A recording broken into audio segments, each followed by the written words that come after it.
recording of this meeting will be uploaded to the M.U.D website after the meeting's conclusion. Safety briefing. I'd like to invite our Vice President of Safety, Security, and Business Continuity, Shane Hunter, to provide a briefing regarding protocol for all individuals in attendance at the board meeting today in the event of an emergency. Good morning, Shane Hunter, Vice President of Safety and Security. We are on the first floor here in the M.U.D boardroom, and most of us came through the door at the rear of the room. That is our normal entry and exit. There's also an alternate entry and, more importantly, an exit on this side of the room. Behind that door, you'll find a hallway that has the nearest fire extinguisher, first aid kit, and AED. With the location of the AED in mind, can I have a show of hands of who's CPR trained in the room? All right, thank you very much. If we have a medical emergency this morning, we will have 911 contacted from the security desk, who will then escort EMS personnel into this space and address that issue. It is severe weather season. Our severe weather shelter is in that same hallway through this door. And if we have to leave this room in an emergency and evacuate the building, we'll go through this same door on the right side of the room, and we'll take 2 lefts, reconvene in the parking garage, and we'll have an accountability. And that concludes the safety briefing. Great. Thank you. Roll call. McGowan? Present. Howard? Here. Kavanaugh? Here. Bagley? Here. Cook? Here. Friend? Here. Sidzik? Here. I would like to advise all those in attendance that a copy of the Open Meetings Act is available on the wall of the back of the boardroom. Construction and operations. Senior Vice President and Chief Operations Officer will now review the proposed capital expenditures. The Interim Vice President of Water Operations, Stephanie Henn, will review the acceptance of contracts and payment of final estimates. Oh, I'm getting ahead of myself this morning. Good morning. Good morning. Gina Langle, Senior Vice President, Chief Operations Officer. Behind tab 5, you'll find the capital expenditures letter. There are 10 items that are on there. We'll be covering a total of 5 of them today. First off, under systems improvement, item number 1, it's at 168th Street and Shirley Street, from Shirley Street to Pine Street, to install 1,200 feet of 16-inch ductile iron main for a total cost of $549,800. As you can see on the screen, this is the area in which we're speaking to. In the red is where the ductile iron main will be installed for that. In 2021, a 16-inch water main was abandoned due to street improvements, and part of the main was being exposed, and that was along the street just parallel to where you'll see the water main in there. The abandonment and installation of the main were split into 2 projects, and it was to meet the street improvement construction schedule. The developer plans for the property and the design of the water main have been finalized, and the main is being installed in an easement. Installation of this main is expected to start in June of 2023 and will be constructed by a district crew. Will this, is it anticipated to interrupt the traffic flow in that area? I don't know the answer to that. It is not. Thank you, Masa. No, it is not. Good, because it was just closed for a long period of time and just reopened not that long ago. Yeah. Well, and this isn't along the actual street there. It's actually going through the property there. Okay, so. good. Thank you. Anything I need to add there? Okay, thank you.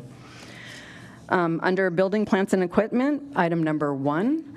This is from South 140th Street and West Center Road in the corner of that area. It is to install an above ground and a below ground regulator station with piping, and also install steel gas main and plastic main and abandon the below ground regulator station and coated steel gas main. And it's for a total of $157,100.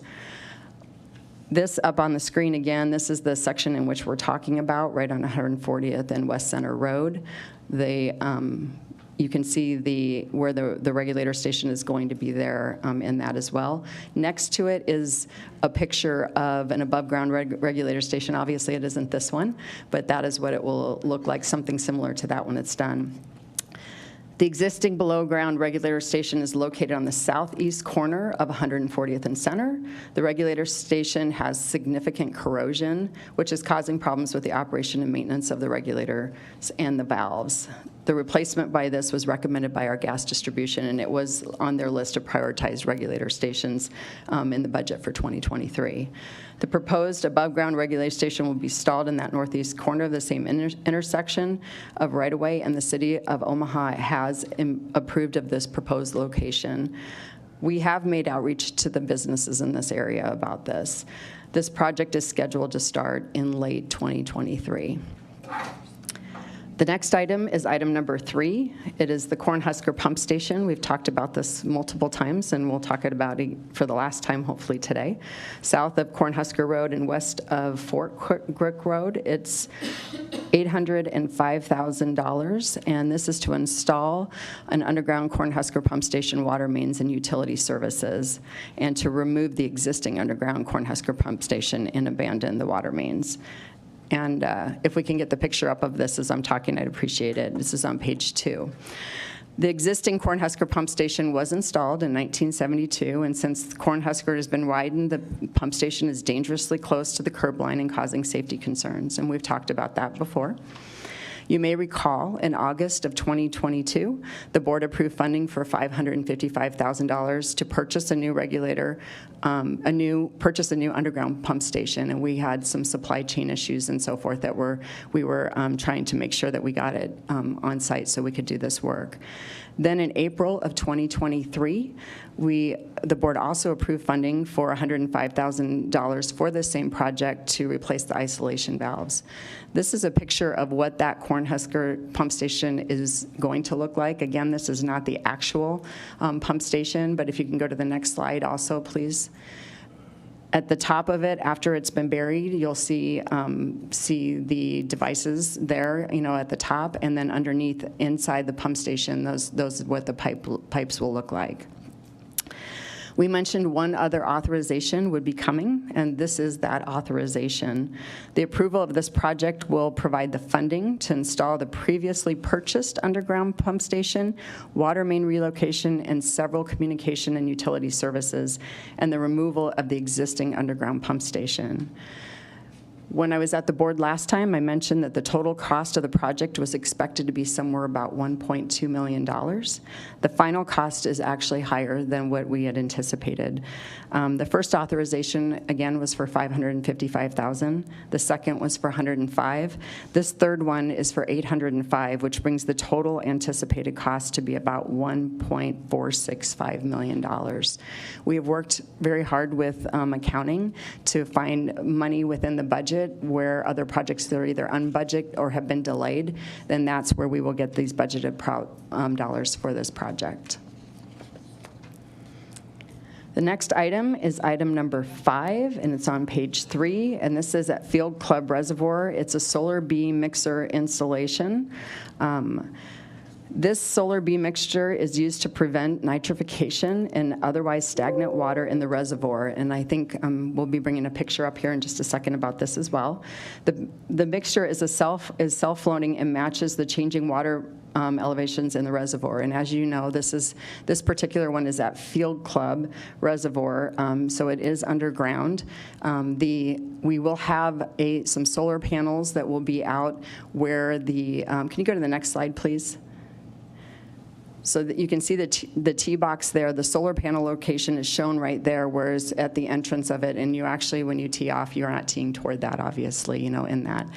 So this mixer, if you go back to the other slide, sorry, I'm getting you to jump around here.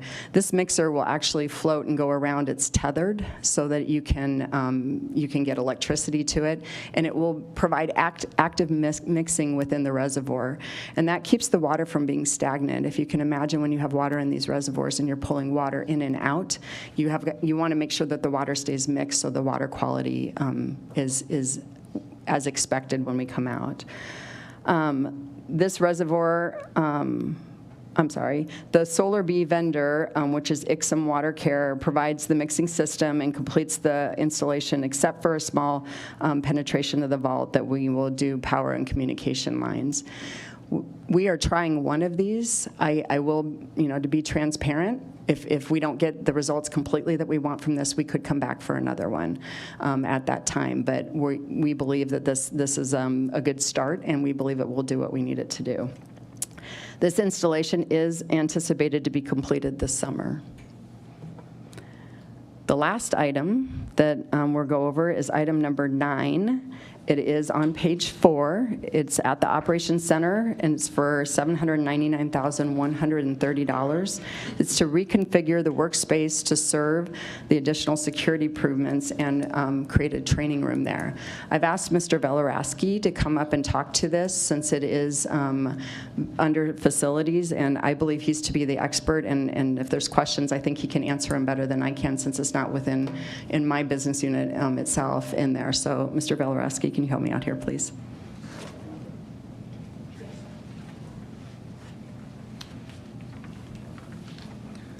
Thank you, Gina. Good morning.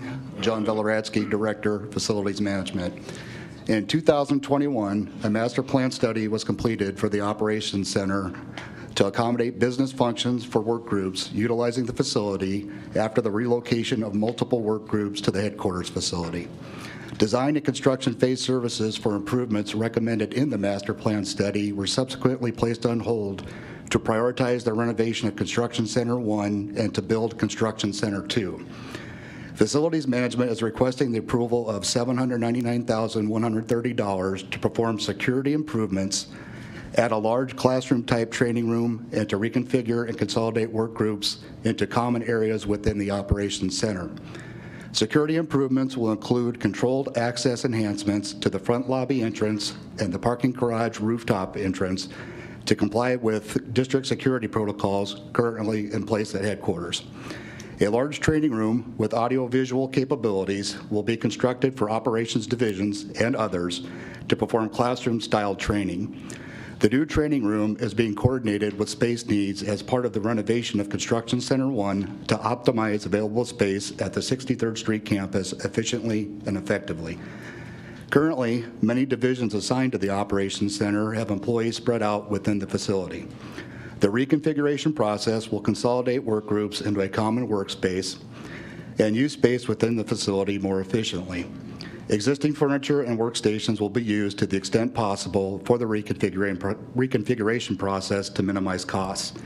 In addition, wall repair, painting, and general upkeep will be performed in common areas to include conference rooms, hallways, and stairwells. I will be happy to answer any questions you may have. Is Director. this in addition to what's covered under the expected bond issue? Mark, you might be better to answer that question for me. Yes, good morning, Mark Myers, Senior Vice President, Chief Financial Officer. Yes, this is separate from that and would not be included in the bonding plan. This would be funded separately out of the budget. Okay, thank you. This work is going to be done in-house. You talk about painting and reconfiguring and all that. It's going to be done by our employees, isn't it? Partially will be done by our employees and partially by contractors due to the volume of work that we're doing, but our employees will be doing the data recabling for the IT services. We'll also be doing some level of minor painting ourselves. We'll be moving some of the furniture, but we also need some help from contractors due to the volume of work that we're trying to accomplish here before the end of the year. Before the what? Before the end of the year. We have a deadline by the end of the year? We've got a schedule. We're trying to complete it by the end of the year, yes. Oh, so it's a self-imposed deadline. I'd say that's correct, yes. So actually, we could use our employees, and it doesn't have to, it's not a panic situation. It's not, but I would say that we worked very hard to try to minimize the costs associated with the project and to get as much done with the funds that we had budgeted. We looked at the costs and we did evaluate some alternatives with our own employees versus the contractors. So we're trying to use our employees where it makes sense to use our employees and then use the contractors where it makes sense to use the contractors. I would encourage you to use our employees because I can't believe that that it would be more cost effective to hire out.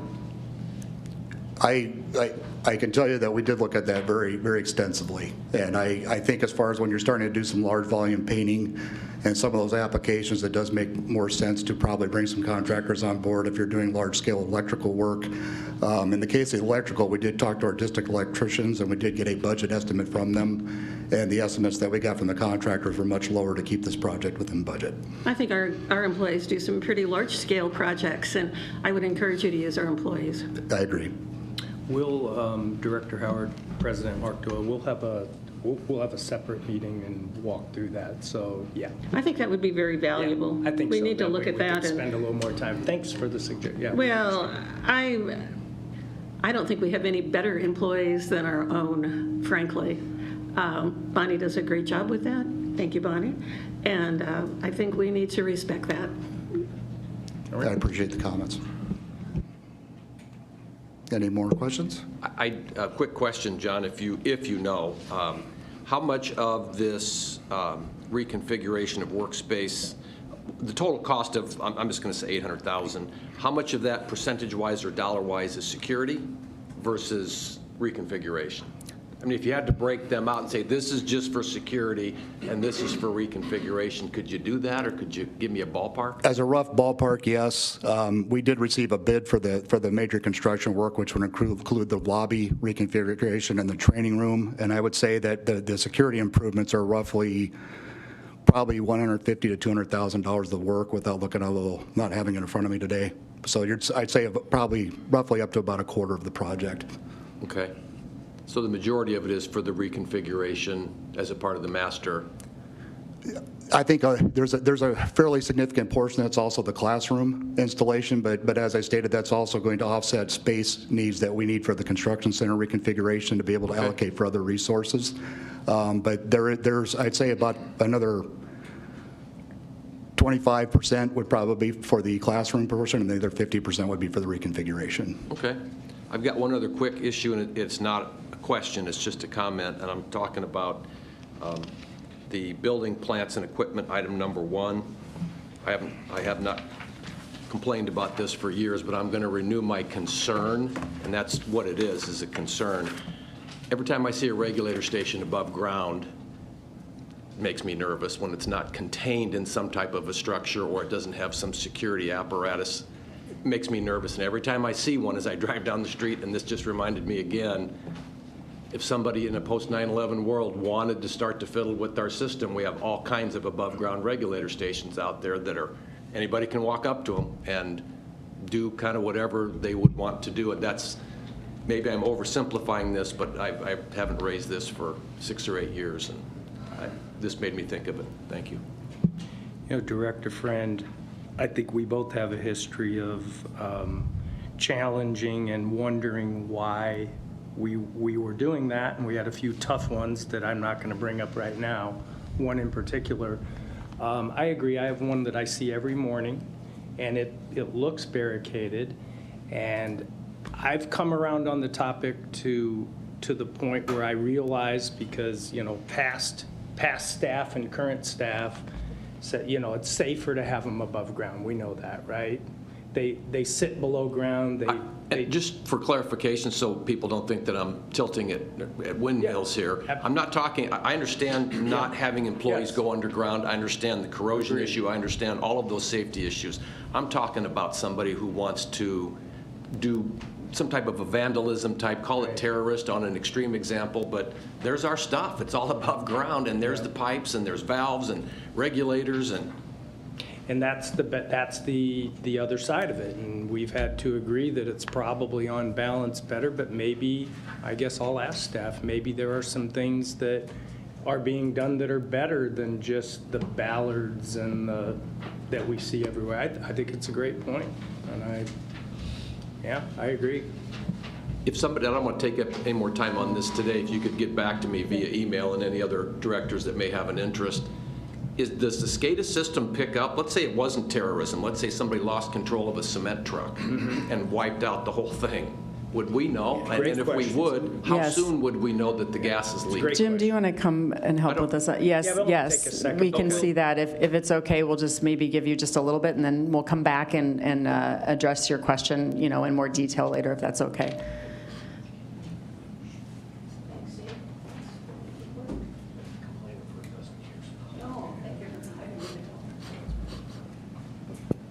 Good morning. Jim Knight, Vice President, Gas Operations. Yes, about 200 of our regulator stations are skated into systems control.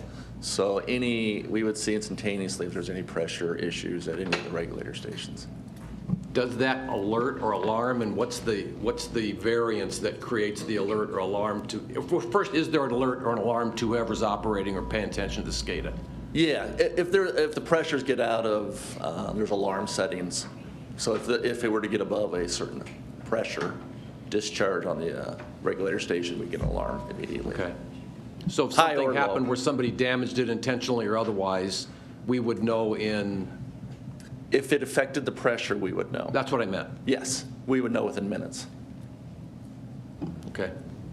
I'm still not thrilled with the whole risk, but thank you, I appreciate it. You bet. I'm not trying to be an engineer, I appreciate Dave bringing this up. I'd not thought about it before. I guess I hadn't realized how vulnerable that was. Why don't we have these enclosed in some sort of OPPD certainly has their facilities with fences that would be very discouraging from people getting in there, but why don't we have some sort of fencing or enclosure?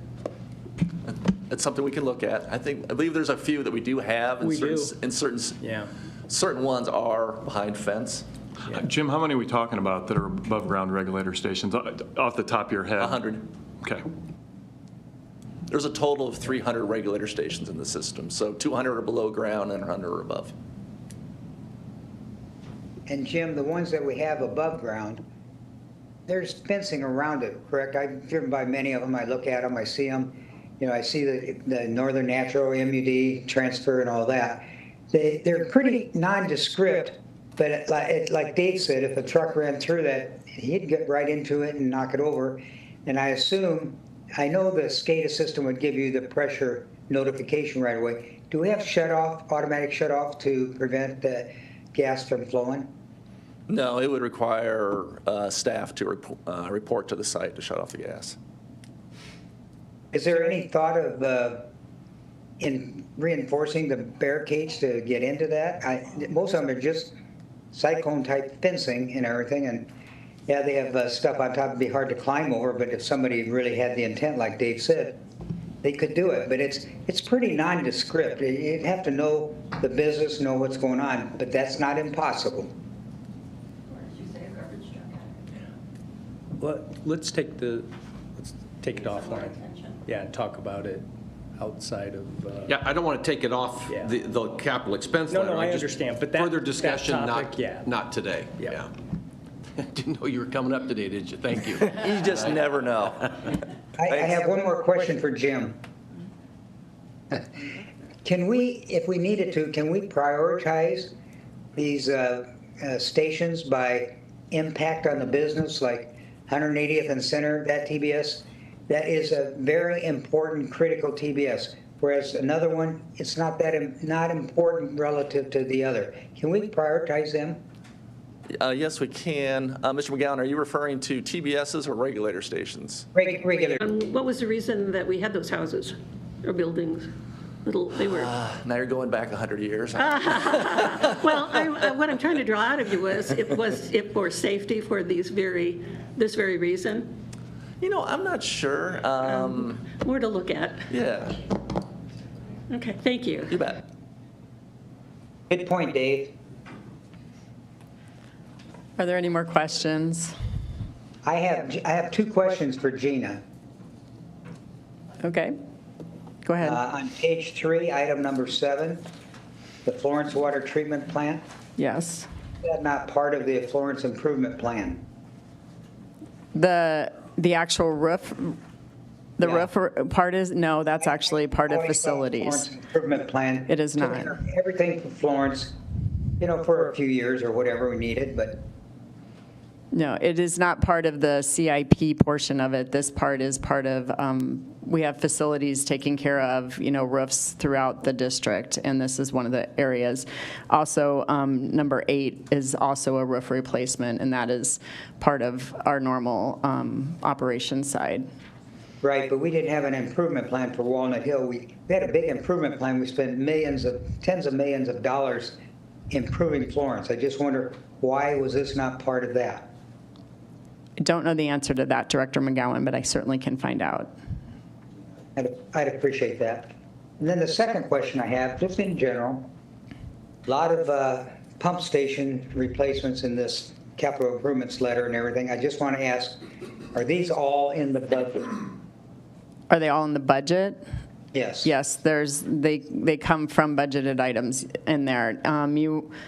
There's one that I don't believe that the ones at Fort Street, those weren't in the budget. We're just taking out of the operations, right?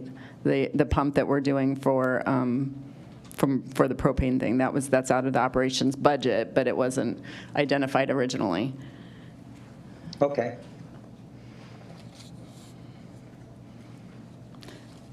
Mr. Velorowski said he can answer your question on the Florence Water Treatment Plant roof if you want that now, or I can get back to you later, whichever is. Either way, if any of the board members Would you like just to answer that real quick? Hold on a second.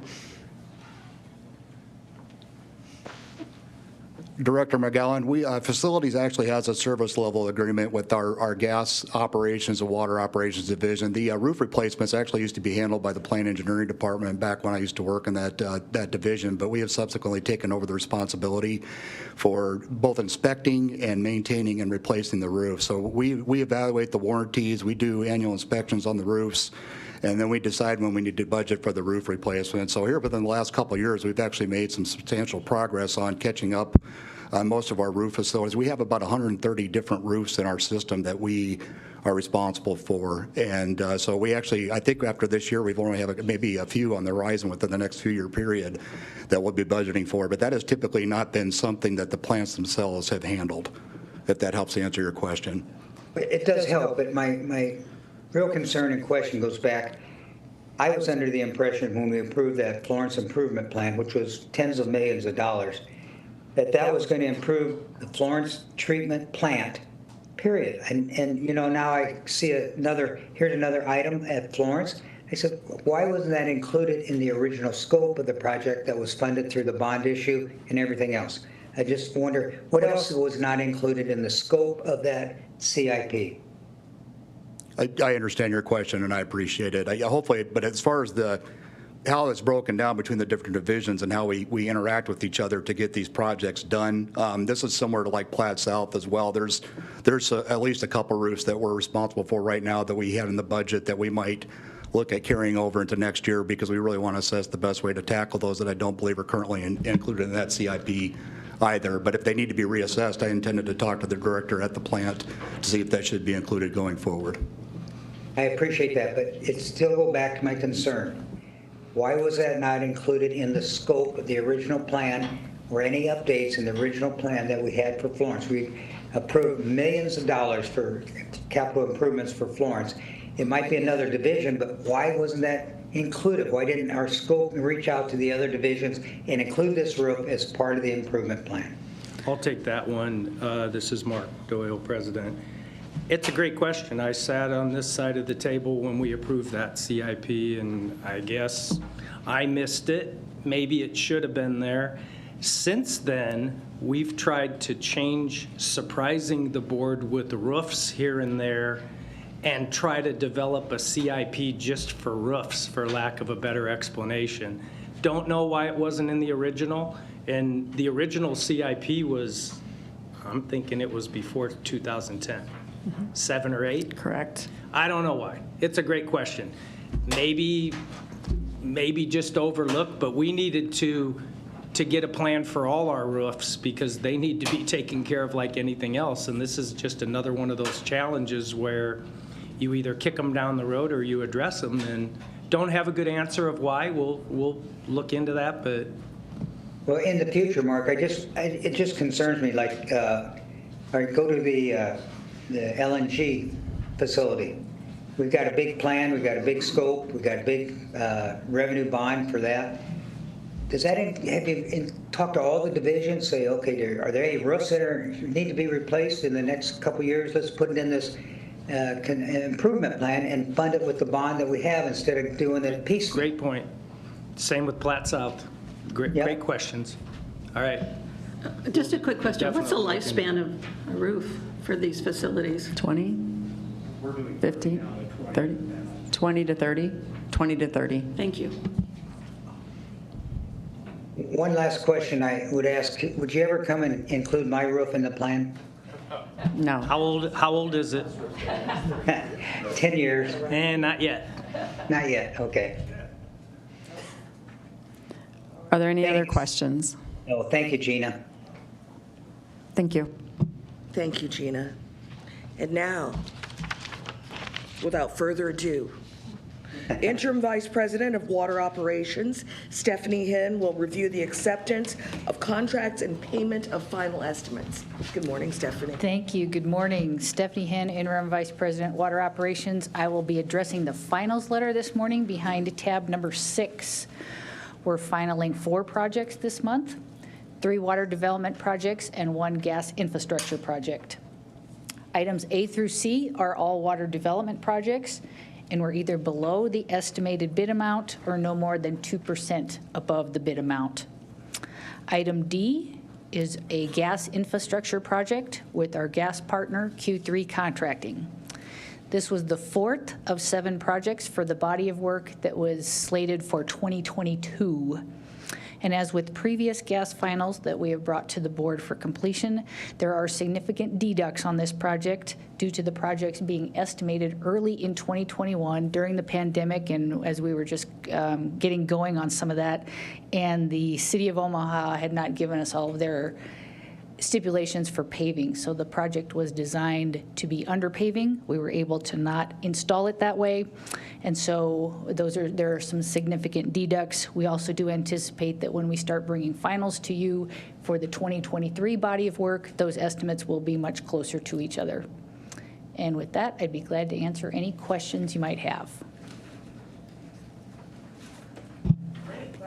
Thank you.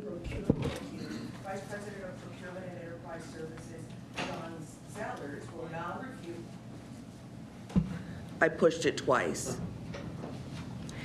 Vice President of Procurement and Enterprise Services, John Zellers, will now review the CC1 renovation and CC2 construction supplemental capital expenditure. Good morning, John. Good morning.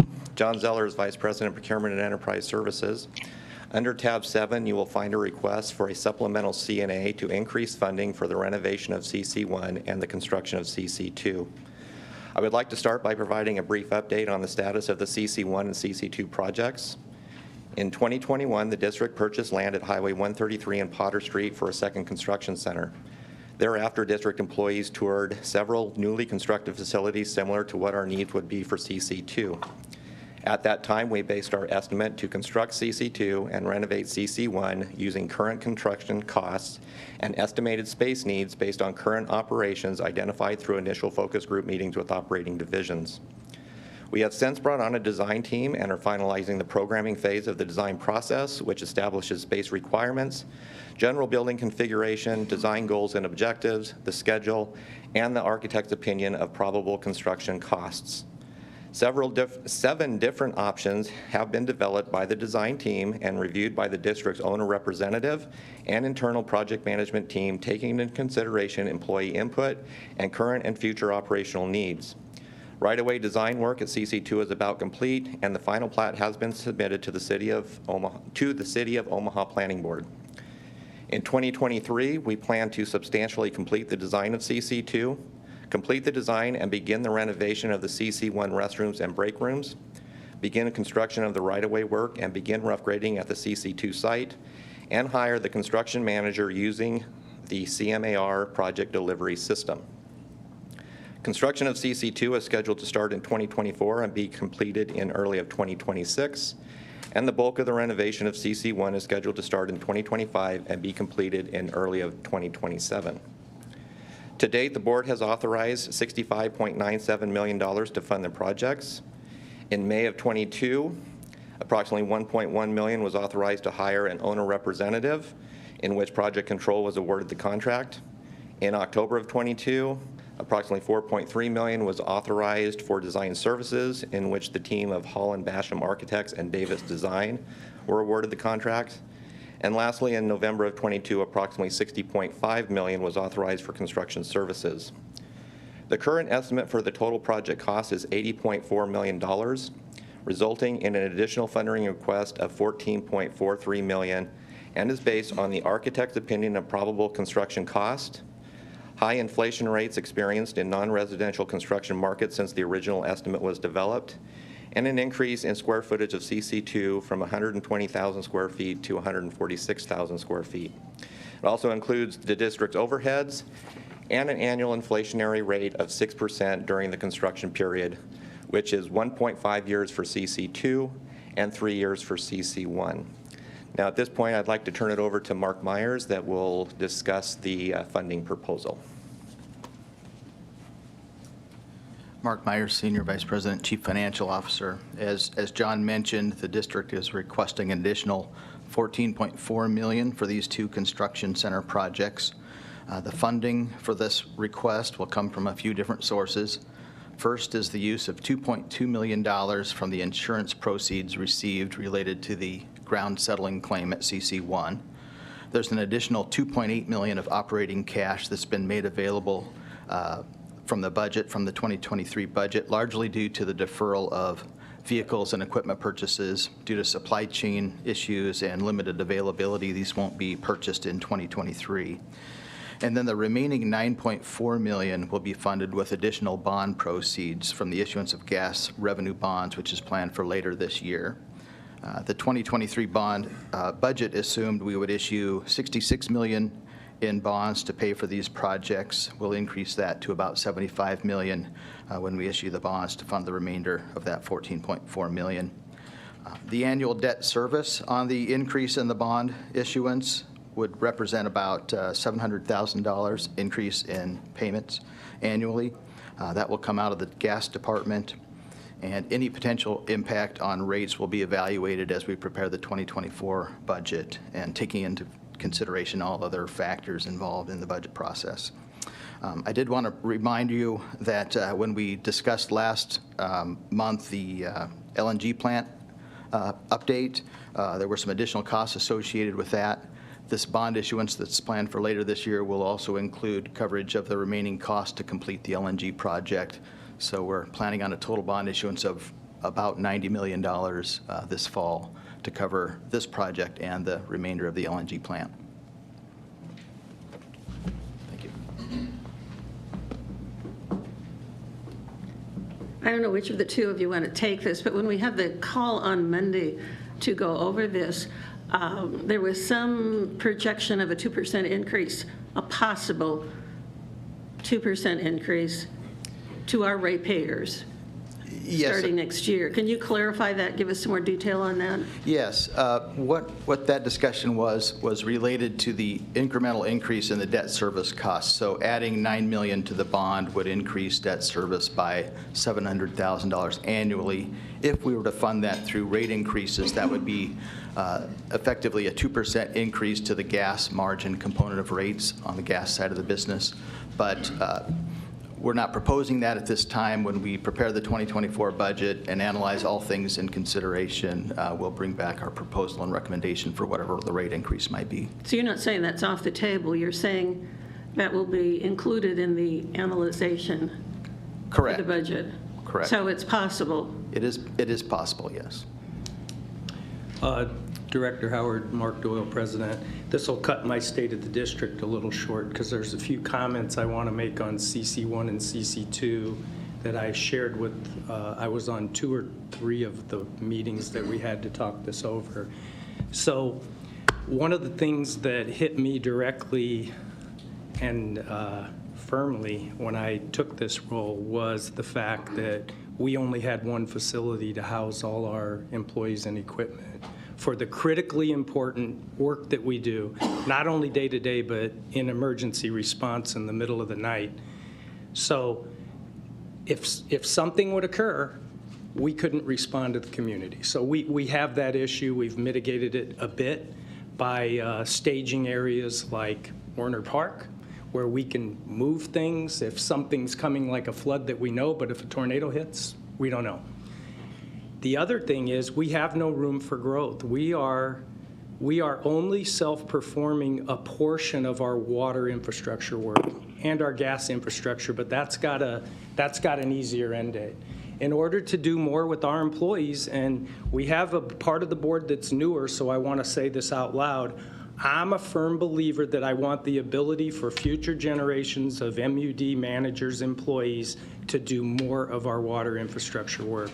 We're talking about trying to get to 1% of our infrastructure every year with a 100-year life expectancy of water mains. That means you're replacing 30 miles a year to get 1% of 3,000 miles. So the main in front of your home is replaced every 100 years. That sounds a little crazy, but that's what you need to do in this industry to try to never get in this spot again.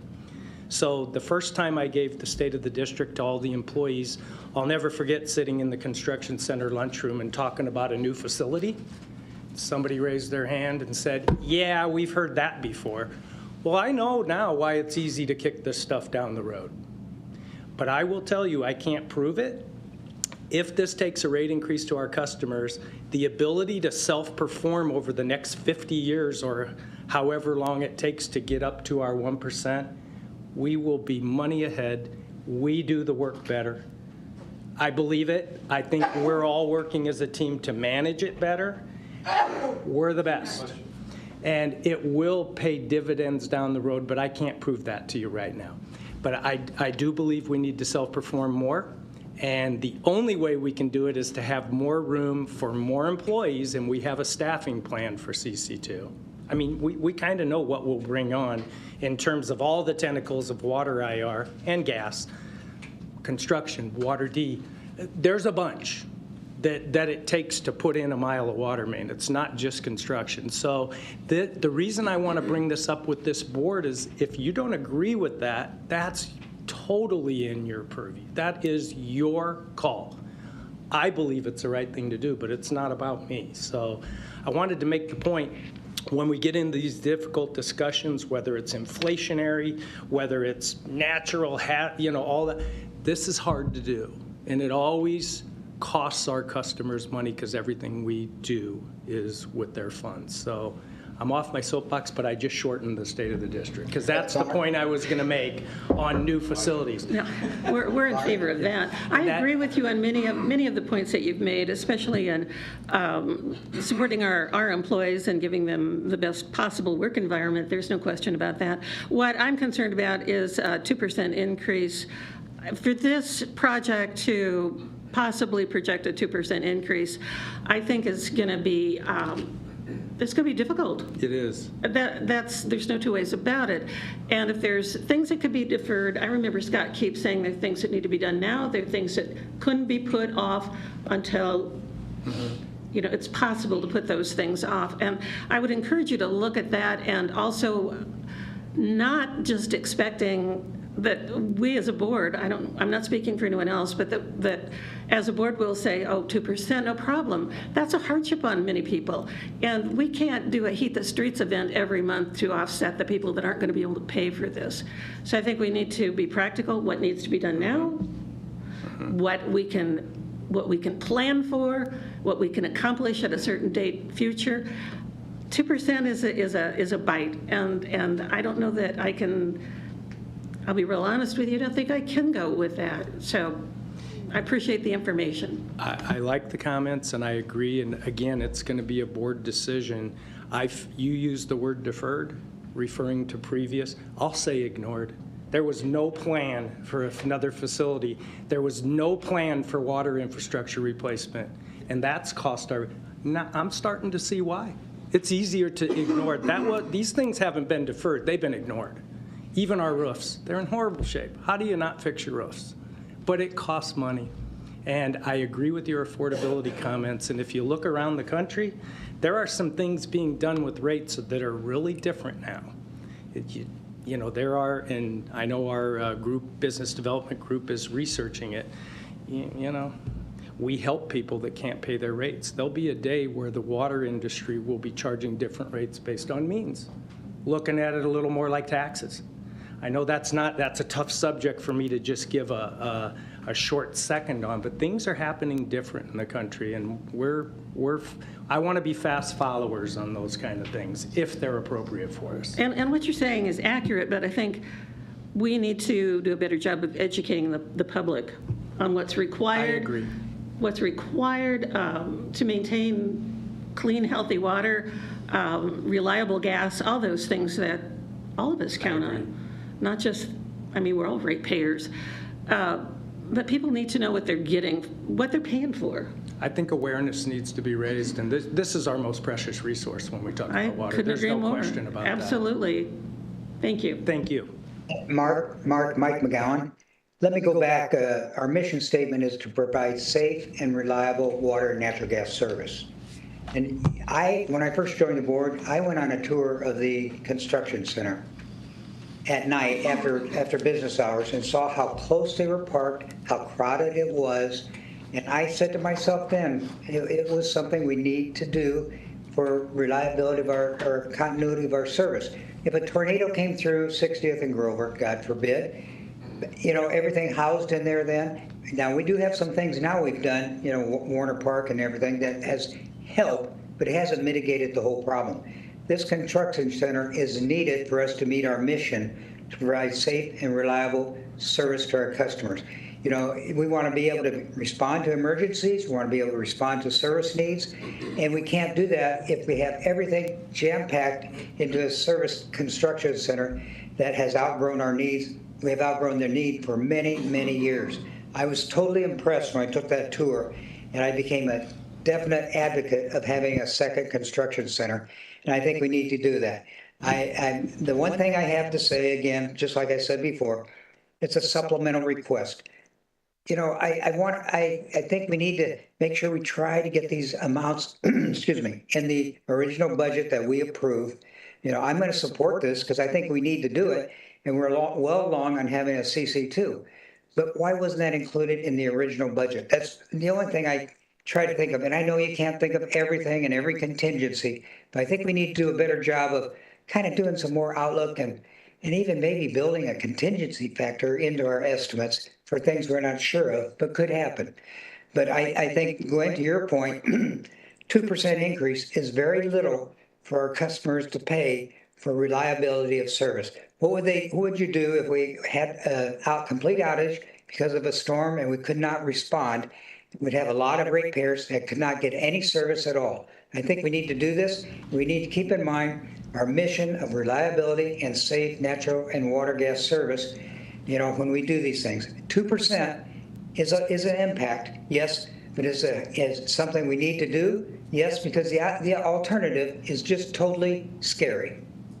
Thank you. And that is also a maybe down the road, which everybody in this room wants not to happen. And I understand that people want to be on the record as to make certain that people's bills don't go up. And I would disagree. 2% from some of the people that catch me in the gym, it's already more than they can afford comfortably. So. Hey, Director Howard. Wait, I'm not done talking. I know you can't. I'm sorry. Go ahead. Now I can't remember what it was because I'm 58 and a half now. I'm going to stop. It seems like everybody kind of wants to talk a lot today, so. I would say, when we talk 2%, are we talking 2% for everybody, which includes the packing plants? Okay, you're making another great point, Director Howard. And I don't think we should. You continue to shorten up my presentation because one of the things we're doing is a rate study, and we don't have that done yet. We want to make sure that the allocation of our costs are appropriately spread across our customer base. Appropriate for the usage. I know what you're getting at. We want to make sure the residential customers not subsidizing commercial and industrial Absolutely. rates. I'm Thank with you. you 1,000% on that. Thank you. So critical. Thank you, Mike. Good point. Sorry, Mike, go ahead. I understand about the 2% impact on rates, which I never want to raise rates, and I've always pushed to go out of our way to mitigate any rate impact. But I think we have two separate issues. One is the reliability to our customers, and then the impact to the rate customers, what it means. I think we have to study those both ways. If we have to do this for reliability to make sure we feel comfortable that it's situated in a way with construction facilities and parking of our vehicles to be able to, and have some redundancy of service, if one of them would go out. I think that reliability is one issue. How the customers pay for it is another issue. That's a separate challenge that I throw back to management every year. Figure out a way, we need to do this, no doubt. Figure out a way to mitigate the impact of that to our customers, and that's what that rate study will do.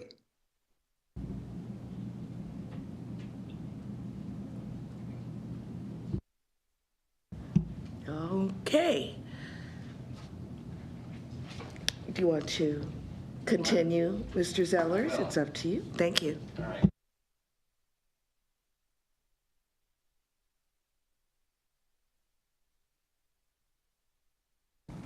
8. Start over here. John Zellers, Vice President, Procurement and Enterprise Services. Bids on materials and contracts may be found under tab 8. There are a few items that I'd like to discuss this morning, and the first may be found at the bottom of page 2. 2 bids were received for the replacement of the roof on the propane air plant compressor building at 63rd. The second low bid is recommended as the low bidder didn't provide pricing for all aspects of the project. This also holds true for the roof replacement on the propane air plant main shaft building at 120th and Fort, as the low bidder didn't provide a complete bid. The next few items may be found on page 4. We are asking for the approval to purchase 2 dump trucks from Truck Center companies. Last December, the board approved the purchase of 5 identical dump trucks, and Truck Center has agreed to hold the same pricing from December. We accepted bids for 1 mid-size excavator. The excavator offered by the low bidder was of an unapproved manufacturer and had significantly lower lifting capacity than the specified units and had exceptions to the bid, or excuse me, to the specifications. The second low bid is recommended. We are recommending the bid from Truck Center companies for a chlorine van, which is vital for the pressure testing and disinfecting of new water mains by water distribution. There are only 2 manufacturers that offer the type of van required. However, Freightliner, offered by Truck Center companies, is the only one that offers a power takeoff needed for the pumps and hydraulics used in the van. The existing van has over 8,100 hours and is becoming increasingly unreliable. The new van will be the primary van, and the existing will be kept as a spare. The last item may be found on page 5. We accepted bids for barricading services through a joint contract with the City of Omaha. The low bid from Tahoe has been reviewed by both the city and the district and is recommended for approval. The estimated annual cost of the district within this contract is approximately $370,000. And that's all I plan to discuss on the bid letter, but would be happy to answer any questions. John, my question kind of relates to the previous discussion somewhat. So part of the funding for CC1 and CC2 will come from a $2.7 million deferral of vehicles and equipment from the 2023 budget.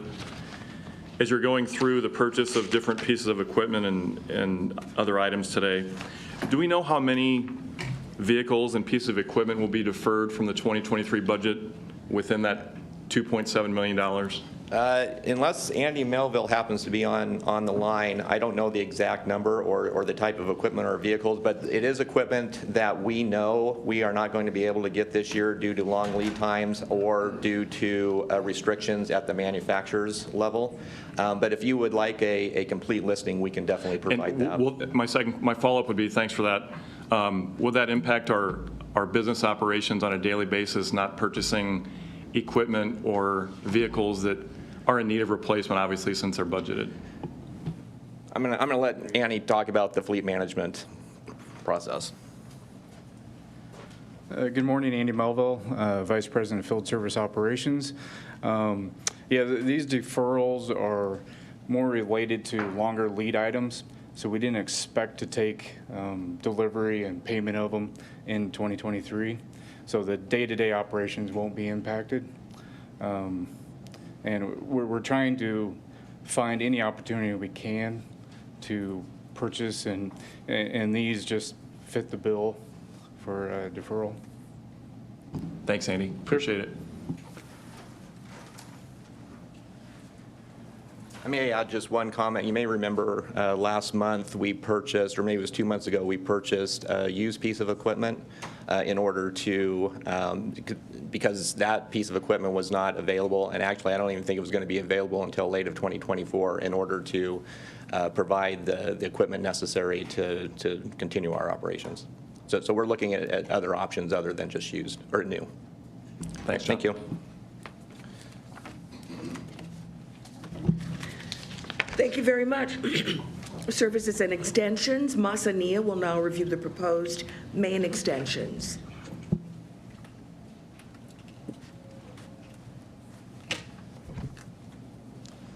Masania, Vice President of Engineering. Good morning.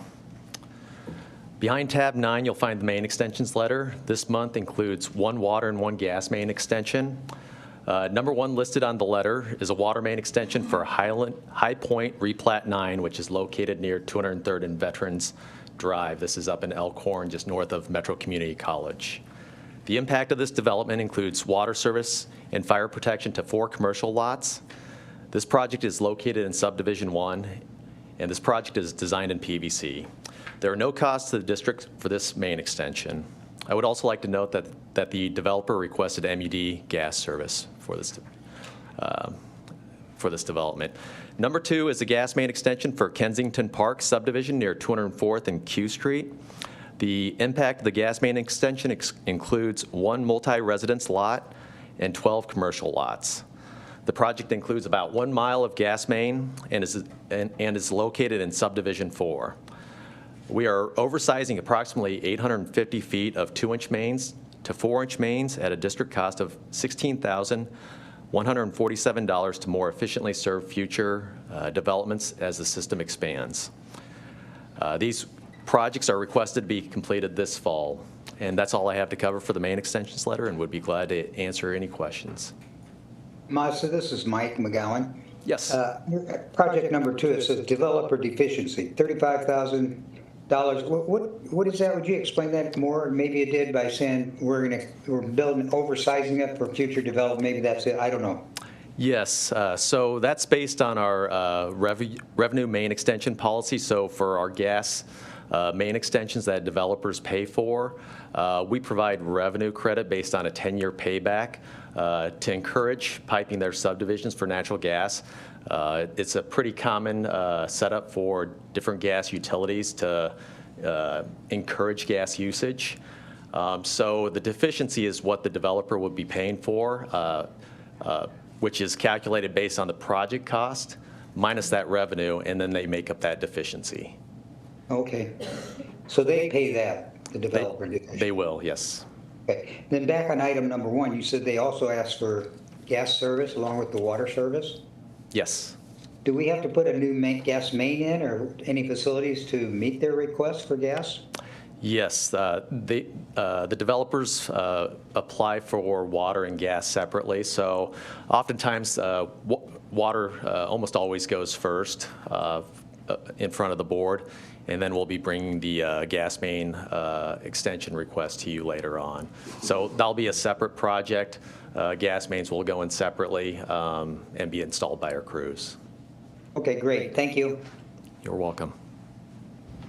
All right, thank you. All right, thank you. Vice President of Human Resources, Bonnie Savine, will now review employee wage and/or salary increases and ratifications. Morning. Good morning as well. Bonnie Savine, Vice President, Human Resources. Let's start with a review of the employee counts for the end of May 2022 and 23. On May 31st, 2022, there were 839 regular full-time employees, 3 regular part-time employees, for a total of 842 regular employees. On May 31st, 2023, we had 877 regular full-time employees and 4 regular part-time, for a total of 881 regular employees. We also have 8 temporary part-time employees. That includes 3 temporary staff and 5 interns. And we had 13 summer hires on board by the end of May. We just hired the last 6 here this week, and so we are well on our way into the summer season. Moving on to a review of jobs actively in various stages. Bonnie? Yes? I'm sorry to interrupt. This is No Mike McGowan. problem. Your employee count, 842, last year 881. It's a sizable jump. I understand we had a lot of vacancies last year and everything. How do we stand vacancy-wise? What's our budgeted staffing? I can get that number for you, Mike, and provide that yet this morning. Okay, thank you. You're very welcome. Looking at jobs that we do have going through the job placement process, we have 4 jobs that have a requisition being reviewed for potential approval. We have 14 jobs that are posted currently. 3 of those are internal only. 10 of those are external and comprised primarily of engineering, IT, a CAD tech, and some intern positions. We have 1 position that's both internal and external. Additionally, we have 7 jobs that are in the application review or interview stages, so those are well underway of being filled, and we have 10 jobs that have 19 selected candidates. Those 19 new employees will be onboarding over the next few weeks. Now, behind tab 10, you'll find the wage and/or salary increases and ratifications letter. Human Resources is recommending the Board of Directors approve wage or salary increases for 28 employees this month. 16 OAC employees are receiving wage increases through the standard promotion process. 8 OAC employees are receiving wage increases due to a natural job progression promotion. 4 SPA promotions are included on the letter, including 2 OACs that are being promoted into SPA positions. Additionally, at the end of page 7, there is 1 SPA new hire ratification, and that is our Manager of Diversity, Equity, and Inclusion. Are there any questions on the letter behind tab 10? Okay. Next, I will present the item behind tab 11. On May 22nd, Stephen Dickus was hired to fill the vacancy of Vice President Accounting.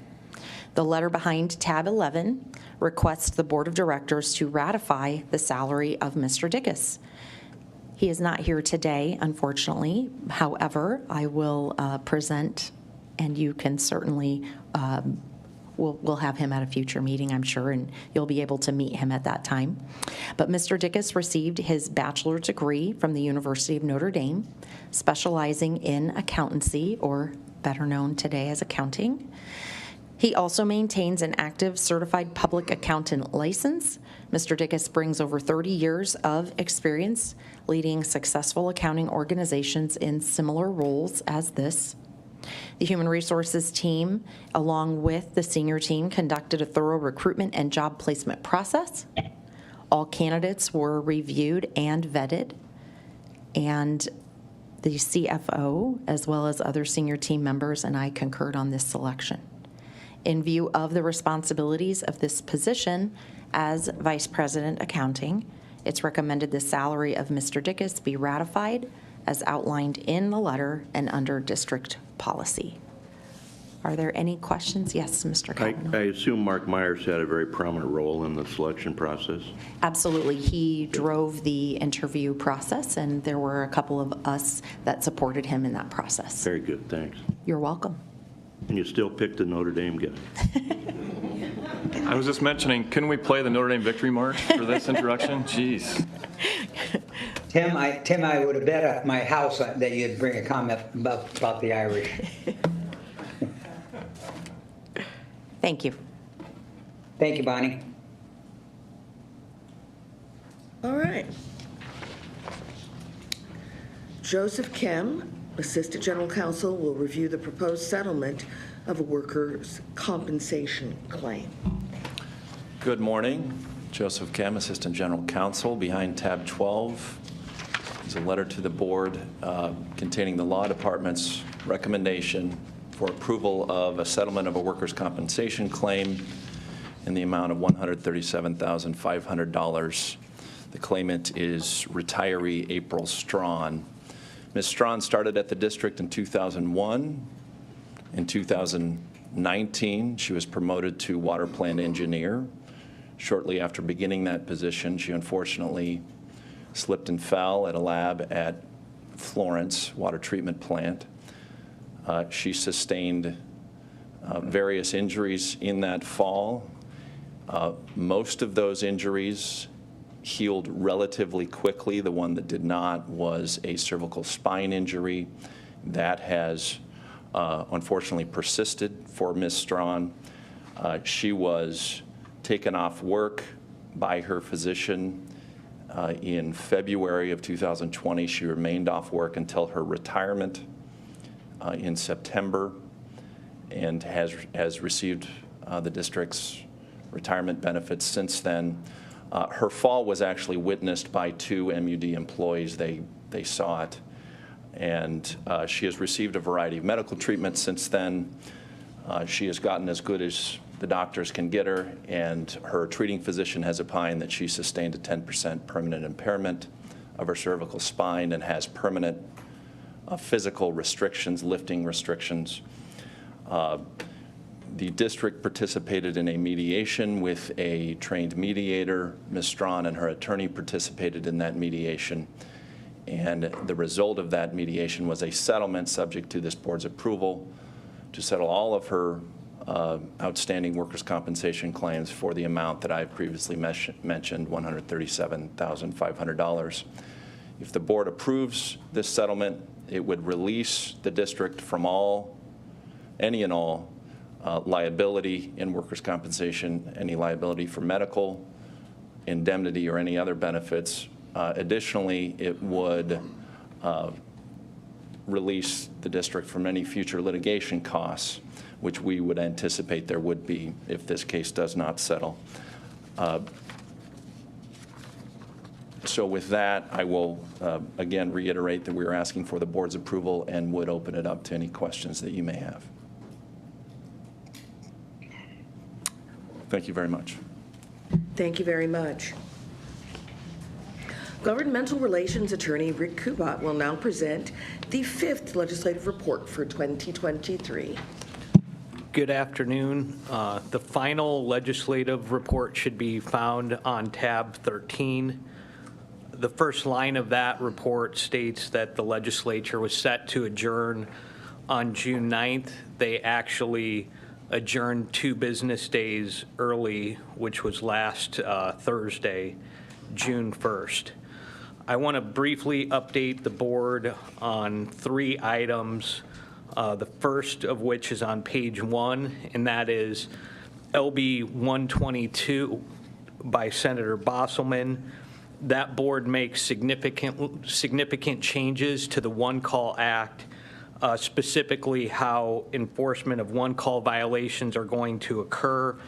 It sets up a excavation safety committee made up of 3 excavators, 3 operators, and either the state fire marshal or their designee to review investigations conducted by the state fire marshal's office.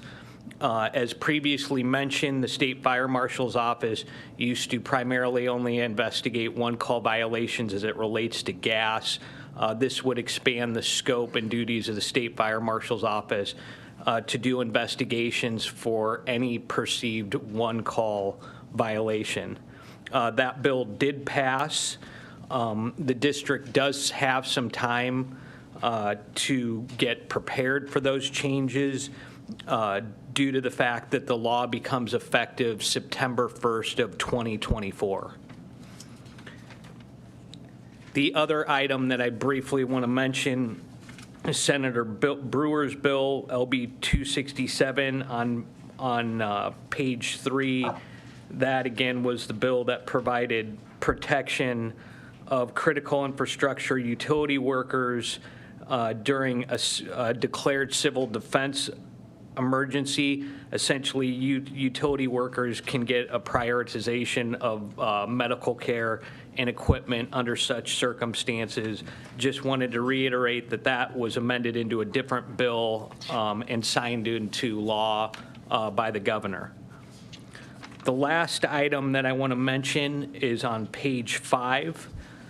that was Senator McDonald introduced a bill on behalf of the district which sought $45 million for lead service line replacement, with up to 10% of those funds going to a labor training program. Provisions of that bill were amended into both of the state of Nebraska's mainline appropriations bills, being LB 814 and 818, as amended into those bills will provide the district with $10 million of state general funds for lead service line replacement. We're going to be talking to the board more and more in the future about lead service line replacement. Just a quick recap on that. We have an inflationary component. We've got 12,000 known lead service line with another roughly 4,000 estimated lead service line, bringing our current estimation of 16,000 lead service lines that need to get replaced throughout our community. This is going to be a long-term effort. Certainly very appreciative of Senator McDonald's work to find some state general fund dollars for the district to get us started. We're going to also be working with the state of Nebraska's Department of Environment and Engineering, or Environment, and also known as NDE, seeking the possibility of loaning funds for the lead service line project.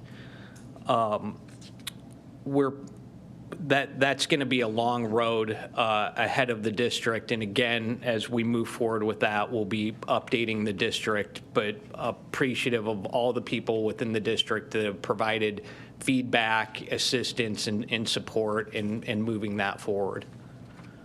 So with that, happy to answer any questions. This is your final legislative report, so hopefully we won't be discussing legislative matters again until January of next year. Just no question, just express my thanks for your leadership in Lincoln. This especially was a tough session, and we were glad to have you on board down there. Thank you. I echo Tim's comments. Thank you, Rick, very much. Is there any possibility of a special session? You can never say never, but at this juncture, I would find it to be unlikely, but it's what emergencies are going to pop up into the future. They do happen from time to time, but I would say as of today, it's very unlikely. Thank you. Thank you. Thank you. Insurance and pension. Senior Vice President Mark Myers will now review the insurance renewals. Good morning again, Mark Myers, Senior Vice President and Chief Financial Officer. I'll be presenting the information today related to the renewal of various third-party insurance policies that are set to expire on June 15th, behind tab 14, I believe. You have 3 documents. The first is a letter dated June 5th describing renewal and the associated premiums and fees. The next is an executive summary prepared by Aon that provides an overview of the insurance market, as well as their efforts made to renew the coverage with various carriers.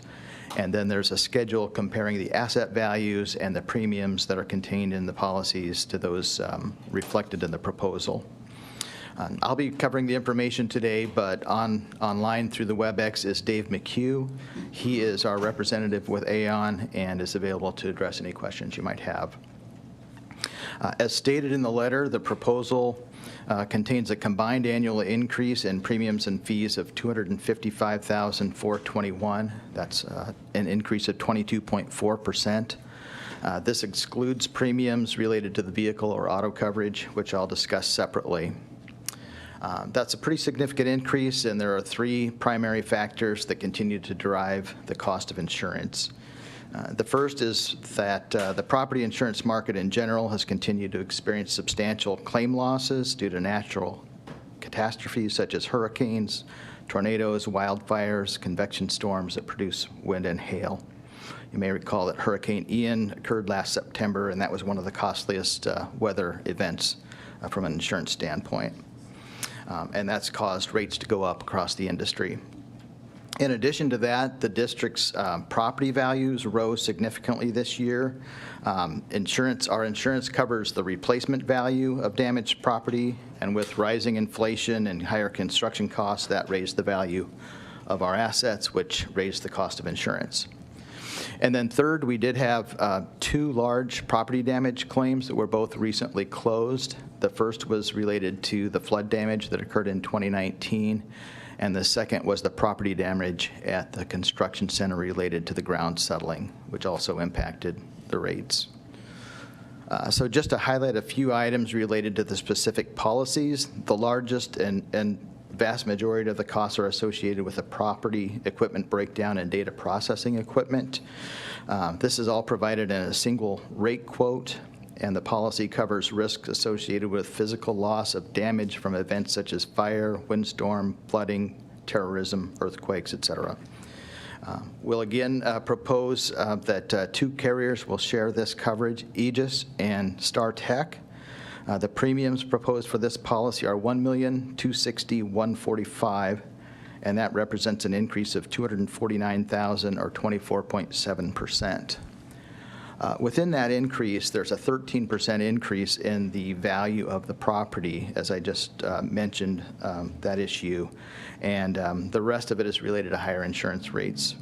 But the assets insured under this policy are valued at over $1.2 billion, and that's an increase of $144 million over last year. About 11% of that increase in the value is related to inflationary matters, and then the other 2% is just the addition of new assets over the last year. The next policy is the construction contractors equipment policy. This is a standalone policy covering our owned and rented construction equipment from theft and vandalism and other perils. There's a $500,000 limit per piece of equipment. The carrier is Continental Casualty, and the premiums for this coverage are increasing just slightly by $838 or 2.9%. We had an increase in the value of that equipment this year, but that was offset by a reduction in the rates. And then the next policy to discuss is the cyber liability insurance. We're proposing to renew this coverage with the existing carrier AIG under the same terms as the expiring policy. The annual premium of $38,399 reflects an increase of $5,306 or 16%. And that's a significant improvement over last year when the premiums were raised by 56%. So to summarize the results for the policies that we just discussed, the combined annual premiums and fees total $1,397,830. That's an increase of 22.4%. Although this is a significant increase, we believe it is acceptable considering market conditions, the rise in the value of the property, and the 2 large claims that we experienced. I do want to point out within those numbers there is $63,000 for brokerage fees and commissions. Our agreement with Aon expires on June 15th. We'll be discussing over the next few days with them an agreement to extend that, and this dollar amount just represents an estimate of those fees to be paid for the next premium year.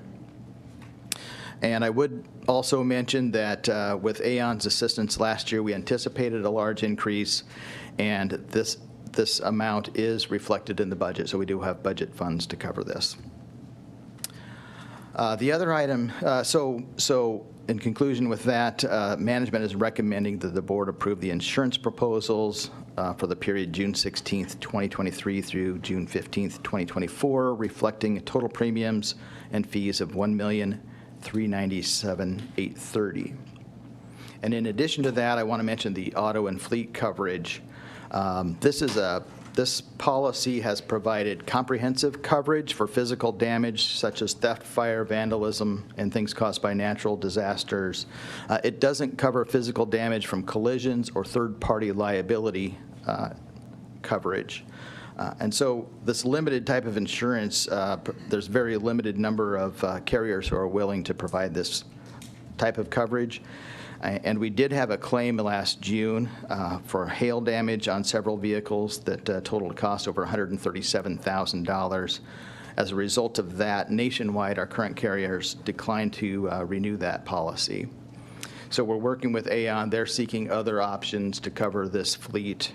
We haven't made an arrangement yet. So as part of this request, we're asking for the board's approval to grant the president the authority to execute a policy that would ensure the fleet providing at least the same amount of coverage and an annual premium no more than 25% higher than the expiring premium, which would be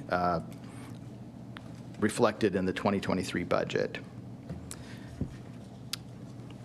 Are there any questions about any of that information? Mark, this is kind of a wild question, but you know, on the TV and in the papers, I hear about all this increase in stolen vehicles. Do we ever get vehicles stolen, and do we have any risk for that? I'm not aware. Is Andy here with us? I've not been. No vehicle thefts have been reported to me. I'm not sure of how often that occurs.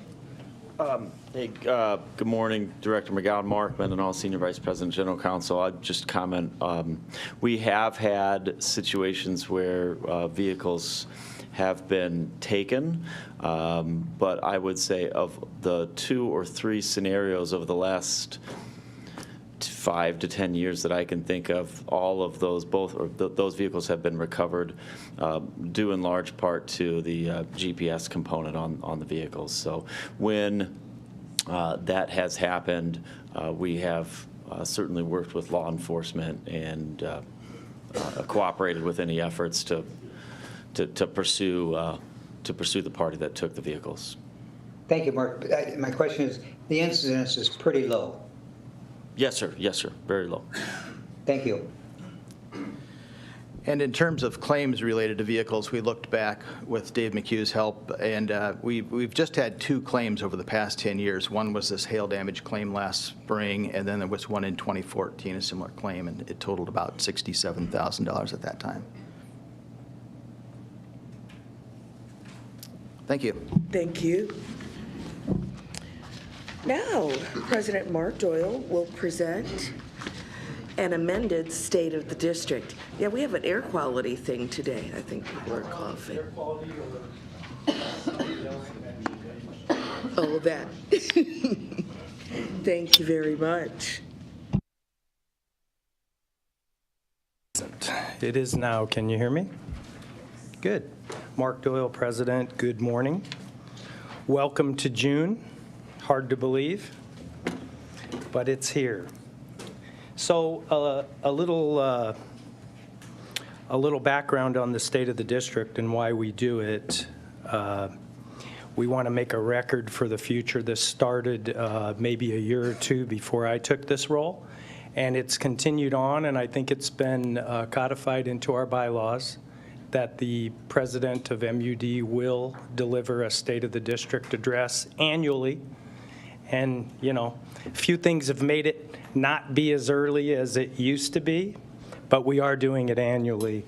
We're not trying to cover everything we do because that's impossible. And I'd like to start out by letting the board know, and we had some discussions earlier, it's never easy to do what we need to do to keep supplying cost-effective, reliable, safe, affordable water and natural gas. We're nothing without our employees. They're knocking it out of the park day in and day out, doing what they do, and I never want this presentation to slight anyone, any of my coworkers, but we do highlight a few things along the way, not just current state, maybe a little looking back, but also the future, because we are a natural gas utility, and I guess on the water side as well. We have a lot of internal and external, you know, if you're doing a SWOT analysis, it's a threat, or it's an opportunity, or it's a strength, or it's a weakness. Me and we have all of those. So I do like to try to highlight a few of those things, especially on the natural gas side, because that industry is really in a state of flux. with all the talk of emissions and all those things. And I think that message gets a little jumbled up for a gas utility, because we are one of the solutions to, if you believe there's a climate crisis, natural gas is playing a large role in reducing those emissions, and you couldn't do what the world's doing without it. So I'd like to also thank the board on behalf of myself and all of our employees for your ongoing support of the things we do. We feel like we have a great relationship with you. That doesn't mean we ever take that for granted. That doesn't mean we ever take your support or your approval of anything for granted.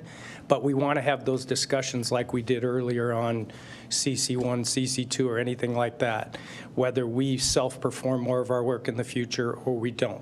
Those things are your call, but we're going to give you our best effort to explain it in the way we need to encourage you to support what we do. But at the end of the day, it's your call. So thank you for your support on behalf of all the women and men of the Metropolitan Utilities District. So I'm going to work my way through this presentation that's in front of you, but I'm going to shortchange a few because you've stolen my thunder on several topics already. But it made me think of other things I might say now instead of what I have written down. So look out. We start by reminding ourselves what our mission is and what our core values are, and I don't need to read those. I think the board has already mentioned that when we talked about some of the things we need to do with our facilities. I like, next slide, Jay. I'm just going to say next. This is kind of the theme. We've, since I've taken this role in 2018, it started with tornadoes, then it moved into a drought in 19, then it moved into a pandemic in 20. Let me think, 21 had something too. Well, we had a polar vortex to deal with in 21. And in 22, I'm sure I'll get to it, but, oh yeah, ice jams on the Missouri River right at Christmas, right while my grandkids were opening their gifts. So that was something that we would have never expected. And I hate to keep saying that, but it keeps happening. So we're going to do our best, and we're going to rely on the great employees of the Metropolitan Utilities District to get us through these things, and we're all going to work together to do that.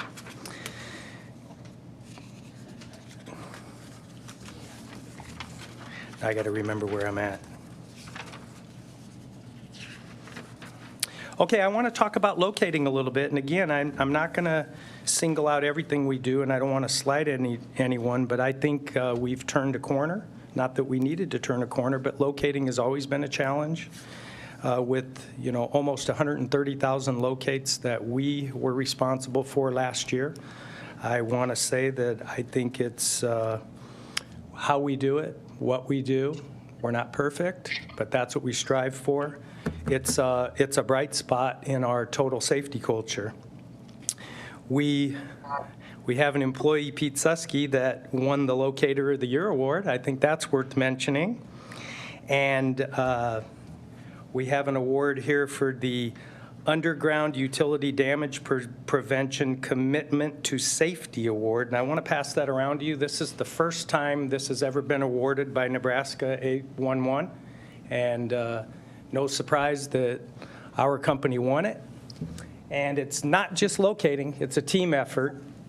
It's all the, not just what we do, but it's the awareness of our dedication to this effort in the public. And our customer engagement team, with all the things we've done to highlight what we're doing and what we will continue to do and always get better at in keeping the public safe. This is just a little bit of a validation. We're never done, and the safety of our public and our employees is job one in everything. And locating is front and center on that. So as I said, 130,000 locates last year. Year to date this year, we're already up 11.5% plus. Is my speaker on over there? Or is a speaker? Mike, I'm getting a little feedback. Pardon me, Mark. Director McGowan? Yes? I think you might be, some noise or conversations might be coming through on your end. Every once in a while, the air conditioning comes on. Next, Jay. I'll mute me. Would you please mute? Well, just this part. Thank you. Next slide. So we're already up at 11.5% year-to-date this year on locate tickets, and we don't see that stopping. So I just want to, we've talked about emergency response before, but to decrease our response time by 27% since 2015 is no small effort. It's taken a team effort, and again, it's part of our total safety culture with the public and our employees, and I think that's commendable, and that could not be done not only without our employees, but without your support. I think our safety record continues to improve. Next. So we had our employee resource groups fully in action last year, and I have to tell you, just stepping back and watching that, for whatever reasons we came up with those, they are a sight to behold. The positive energy involved in these groups it's just really a pleasure to see. Next slide, please. We have a women's ERG, a culture ERG. These are employee-led. They offer personal, professional development. 125 employees joined one or both groups, and it's not just, it's a good cross-section of our company. And we have had a speaker sessions that have been very good, and someone in the room led one of those very well, and we thank you for that, Director Cook. There's a book club in play. We're at as many community events as we can be, and these groups now and in the future will have a lot of input to things that the district, like benefits and all of those things. This is kind of an information group that's really important to us. Next. I'm not going to talk much about this because Joe talked about it a lot, and Mark's probably going to in the future, but we're always proud of our bond ratings, and a lot of work goes into that.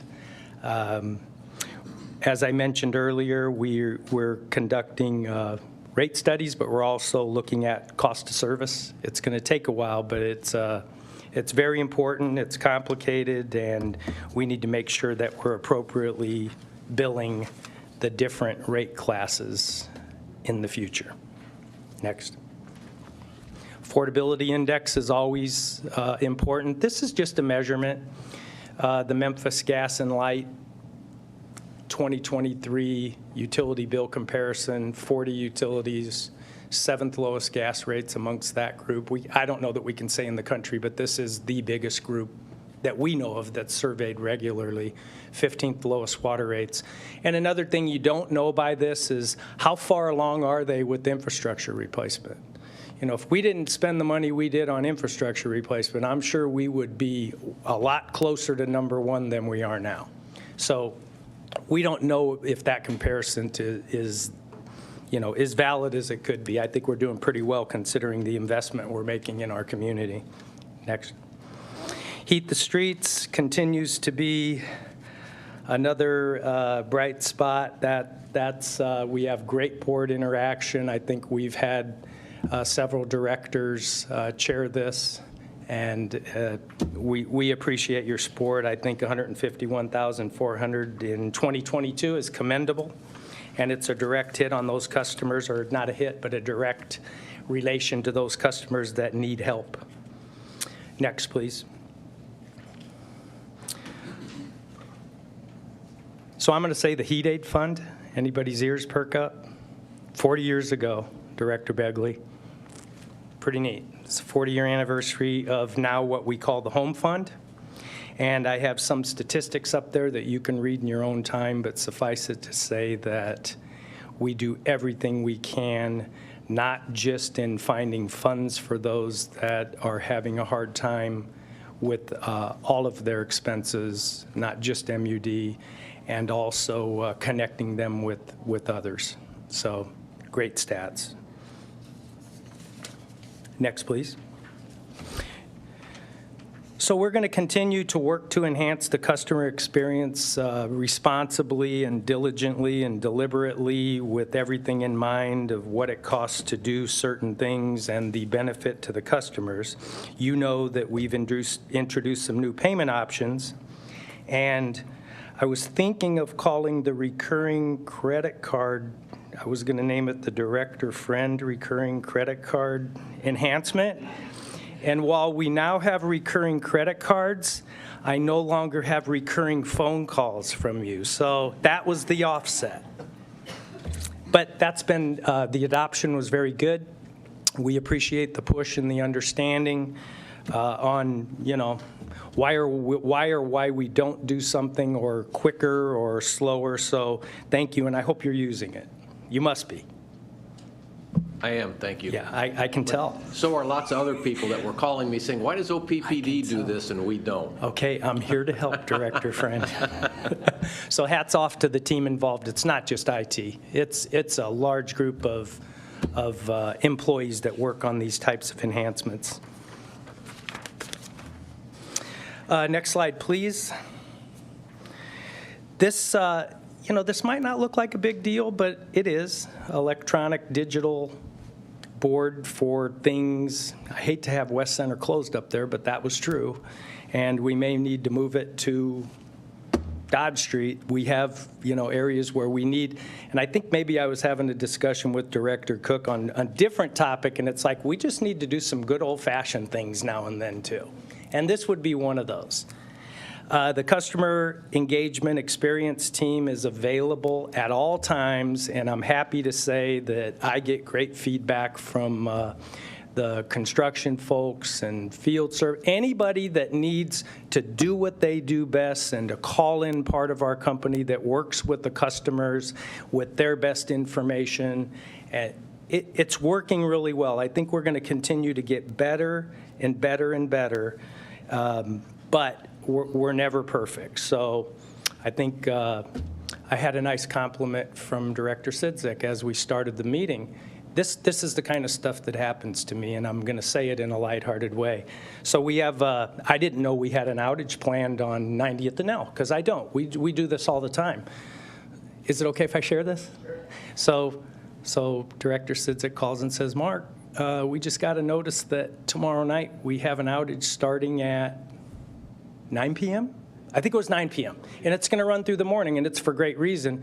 He said, well, I got 250 people coming to a meeting at our facility right there, and they're going to be there till at least 11. So, easy. I call that a layup. We rearrange it. Our great employees understand. We get it done. But what he told me this morning was not only did our crews do what they needed to do, not just our crews, there's a lot of people involved. This was water, so it'd be water, field service, construction, and this is middle of the night work. It's, it gets into your life. He said, well, the customer people followed up with us too to make sure everything was okay, and that made me feel really good because everything I had going on, I forgot to give you a call, during that and say, is it okay? Because I can't just take that for granted. So thanks for sharing that.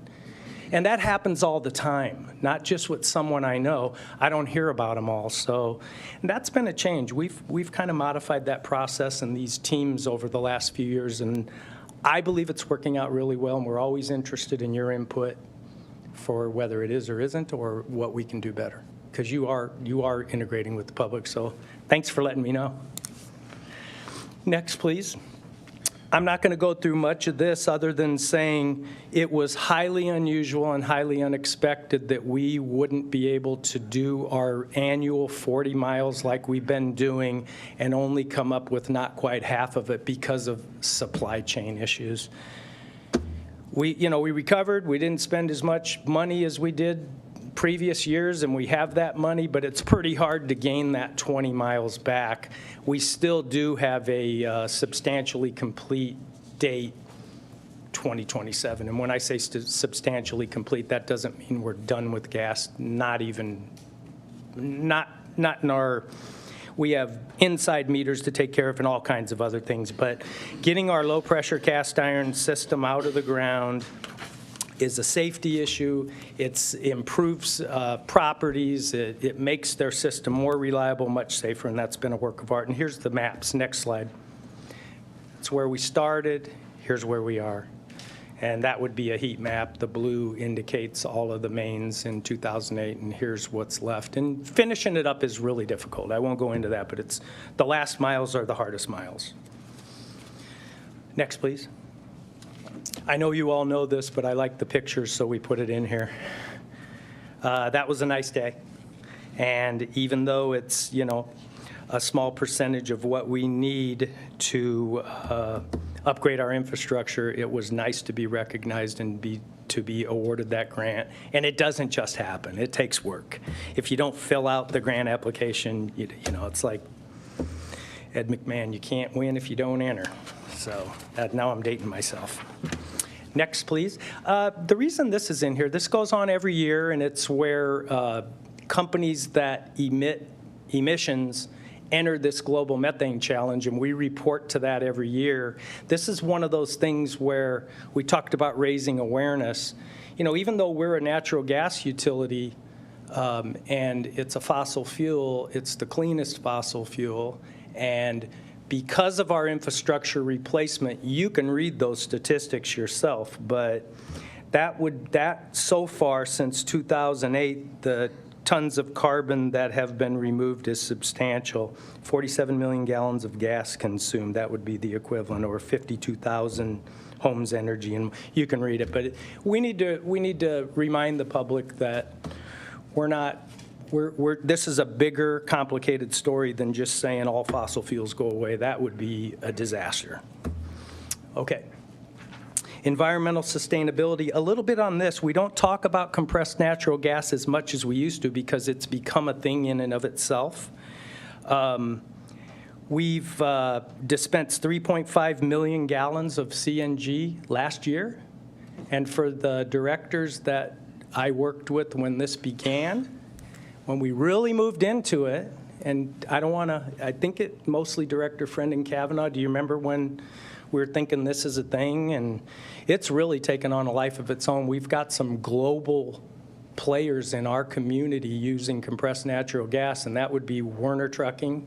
Well, a little bit. They're going to be doing it again. UPS, Waste Management. I'm waiting for somebody to say how many households is that? Okay.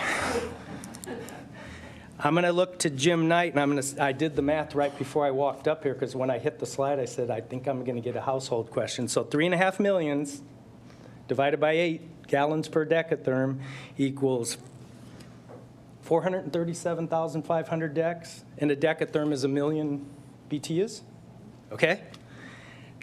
If you divide that by, we're still using about 76 decatherms per household, you come up with almost 5,800 households, just the equivalent of what we're pumping in CNG, farther than I ever expected we'd be without really focusing on it now. It's taken on a life of its own.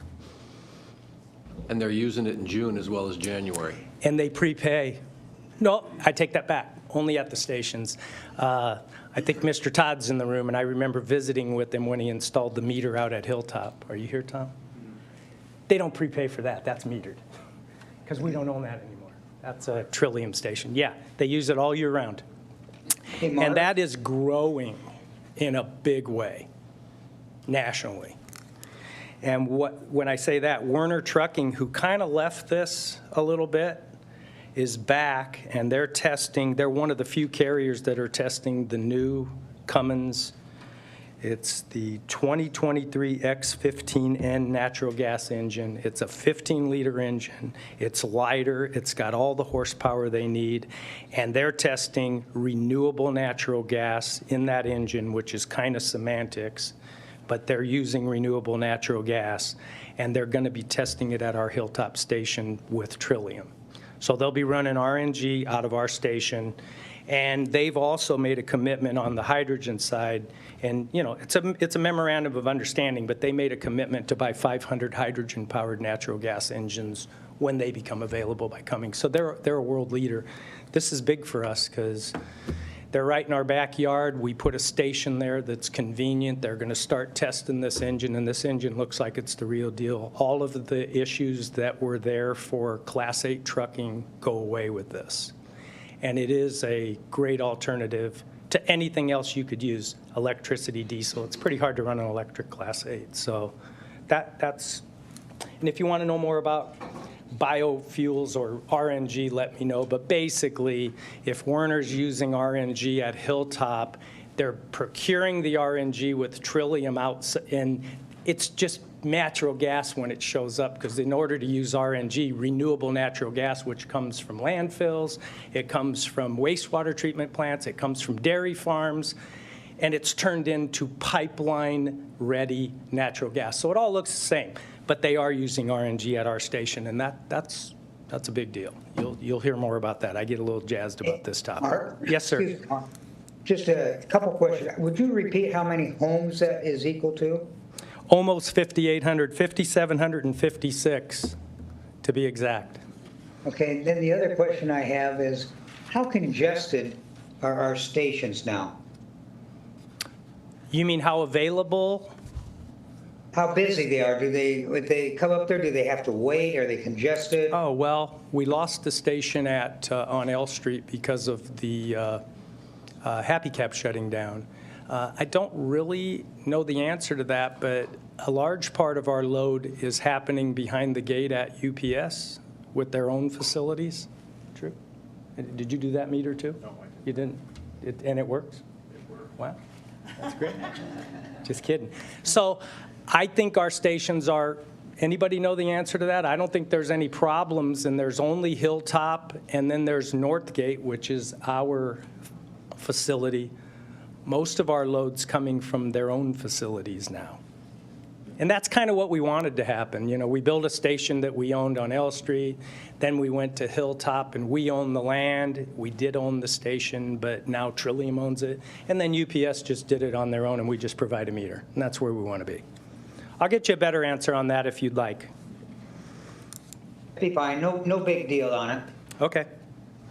The next slide, I'm not going to read it to you. I just want you to know that we have a lot of employees involved in our sustainability initiatives to make sure that we're doing the right thing with our waste.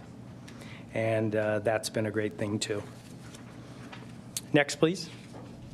Wanted to put a little information out about the LNG plant. Again, not going to read it to you. Just know that it's well on its way. And out there at the same site, the partnership with OPPD, which they call Power with Purpose, I believe, is in full bloom, and we can get you a status on when that might be operational if you want. I just want you to know that's going on, and it's also a statement that you can't effectively install renewables like solar and wind without natural gas backup.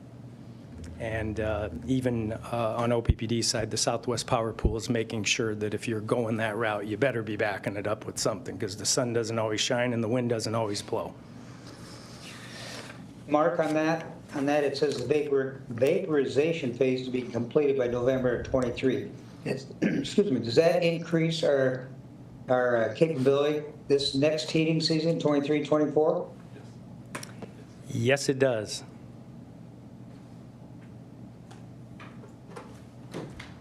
You're making me sound smart, Jim. Well, maybe not. Okay, industry outlook, next slide.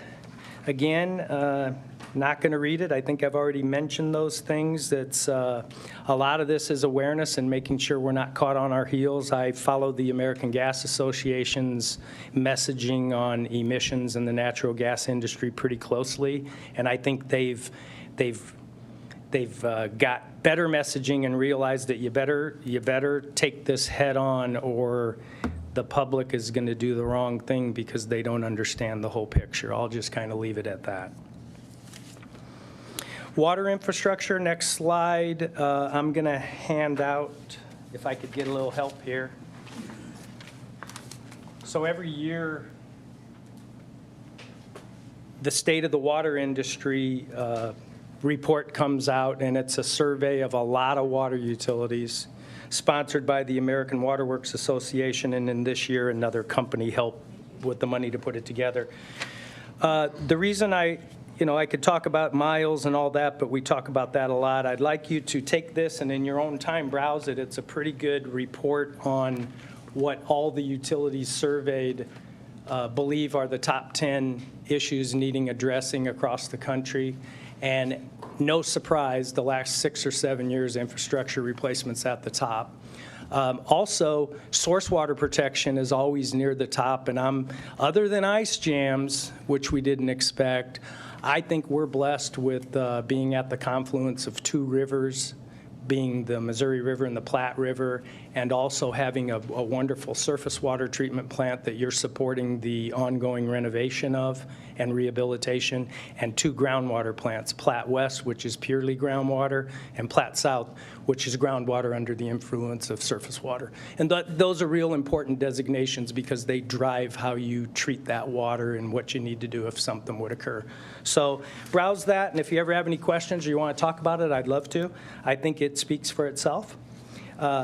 Workforce development, make sure we have employees into the future, safety, sustainability, whether we want it or not, we do, but the pressures are there. We just need to make sure we don't behave wrong because the whole picture isn't understood. And of course, technology. Next slide, please. And that leads right into this. And I mentioned earlier, I think we do our work best, and I don't know that we could ever get away from our partner contractors, but we might be able to slow that down and grow our involvement over the years. Because when we work with the contractor, they kind of specialize. We have one that does, PVC. We have one that pretty much does directional boring, ductile iron. We can do about anything. Our crews have been pipe bursting, our Water D area with a bunch of people. We're doing leak detection. We're now doing conditional assessment. You've heard of the sea snake and those kind of things. We're doing things that we can not only do better, we can be more nimble internally in the future. I could see 10 years from now, we are looking at our projects a whole different way. Sure, we have some service providers, contractors, they do this, but on ours, we can decide how to do it and be very nimble. I think that's going to be not only an enhancement to getting this monumental task under control, and I mean it really is, because we want our water to stay safe and reliable, but aging infrastructure is an issue. We can be nimble and we can do about anything, and our crews have proved it. And when I say crews, I mean the whole team, and they're enthused about it and they feel good about it. To watch them adopt pipe bursting, which I'm not going to go into unless you want me to, it's cool. It's really beautiful. Okay. Lead services, I think Mr. Kubat mentioned that we obtained some money from the general fund. That's great. You can read this over, but we have 16,000 services, 12,000 for sure and 4 not sure, but we're assuming there's 16,000. We have a task force that's working hard on what we need to do if these become the responsibility of the utility and not the customer owner, which we think it's going to because of the lead and copper rule, and those are big signals. Location of next. The location, it's obvious. This is truly in one area of our service territory because they were installed before 1940 generally. It needs to be dealt with. But we have some nice plans that we will show you and approaches, and we're never going to stop trying to get additional funding. Next. I'm not going to say much about this. We're continuing to operate using a master plan and a risk assessment tool. We're not just using the only tools we had several years back, and that would be, capable employees and spreadsheets. We're really using a scientific method now. Thank you for your support on helping us get that developed. So we got a couple of improvement plans that I'm not going to mention other than we have a CIP 80% complete. And Platte South is under a CIP now, and I'm going to find out if roofs are in there. So a couple of projects underway. If you want more detail on any of these, let me know. Next slide, please. This is you have more detail. You can read that on your own. I'm not going to. Next, I'm happy to say the West Dodge Pump Station is now a real thing. And I think at this time, we have two constant speed pumps running, so we're at about 2/3 capacity, and the VFDs, or variable frequency drive pumps, are on their way. And the difference is these are either on or off, but the other ones can come up and go down very gracefully by slowly starting and slowly stopping. Great project. Your support has been critical. This should be a key piece of maintaining and managing pressures across that zone. And yeah, that's great. We'll have a little, I'll let you ask. Go ahead. Mark, this is Mike. I'm sorry to interrupt. I just want to compliment all of the M.U.D. staff that worked on that pump station. 156th and Dodge, you say pump station 156th and Dodge, you go, wow, busy intersection, Dodge Street and everything. And the fact that they bored under Dodge Street and have completed this with very, very minimal impact to traffic flow or customers, I'd say a great job, and my hat's off to the whole team that designed it and implemented it and did all the construction. Thank you.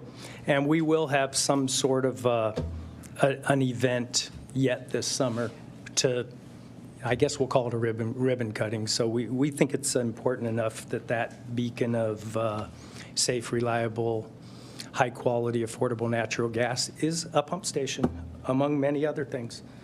Okay, next. It's alive and well and available.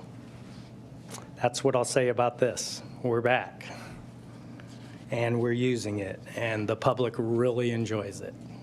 I had some questions about that last year from community groups. Are there guidelines, published guidelines for the request and use of the hydration station? There will be, and we're going to give you information. That's why I said it's back, and Good. We're going to talk about that. I know exactly what you're, All right. I remember that. Yeah. We kind of don't, we want to be as nimble as possible. So, Of course. Yeah, and we think it's good. The more it's out there, the better. I'll just leave it at that, and Sue and her group will Yeah. be, yes. Thanks. You bet. Well, here's a topic we haven't talked about yet. Just kidding. I still want to emphasize that I love the business continuity. You can't argue it, but being able to do more water infrastructure work in the future, we can't do it without another facility, and I understand now why it's hard to pull this off. So your support and your discussion is appreciated and welcome. Oh, by the way, what I thought about was we're going to be looking really hard at other projects because this is so important, Director Howard, and other forms of, we're just giving you our best guess now. If nothing else happened, that's what we have to tell you. Here's the rate impact, but other things will happen. Loud and clear. It's up to us to make sure that you know what we think's most important, then it's up to you Yeah, I to. appreciate that. That's exactly what I anticipate. Other things will happen. Yes. Yeah, happen. That's hard. Okay. Next, please. Next, please. And another next. You can read those. Just want to let you know we have planning sessions, and they're not fluff. They're real. So anytime you'd want to know about any of that activity that we engage in internally, please let us know. Next. This is my finish up. This is where we started, and this is where I'm finishing. And as I rolled through them, tornadoes, floods, pandemic, polar vortex, ice jams, not to mention CC1 sinking. I don't know what 2023 will bring, but we're ready, and your support's appreciated. And I would finish up by saying, if it wasn't for our dedicated employees, we have nothing. So thank you very much, and if you have any questions or comments, I'd be happy to stand here as long as you want me to.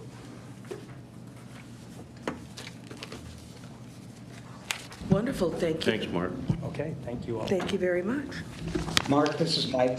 What I love about this annual presentation, it gives us all a chance to catch up with what's going on. I think the district is doing so good on strategic planning and all the initiatives that we have. I love this presentation because if I'm asked to go to a Rotary Club or someplace and say, what's going on at M.U.D., it gives me a basis for a good discussion. And it's just a great report. And I love how you went through it today. You went through the highlights. We can read the detail. You really browsed through it, but it's a great, meaty report, and I thank you. Thank you. Mark, will you let us know when the ribbon cutting is for the facility? We certainly will. Sounds like a fun time. Thank Yeah, you. It will be. Thank you. Great.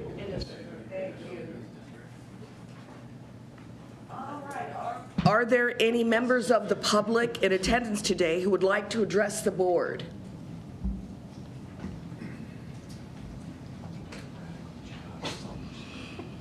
If none, I have two matters I'd like to mention. If you recall, a couple of months ago, the rules of order were adopted by this board and were combined with the bylaws. A copy of that compilation is in the back of your board book behind tab X, and you're welcome to take that copy home with you if you'd like. The other matter I'd like to mention is that the July board meeting falls on the day after the 4th of July. If any board members have an issue with this scheduling, we can have a discussion about rescheduling, or we can leave it as is. Now, if you're thinking that terms, or you might get in your car and think, wait a minute, I'm hosting a grand affair.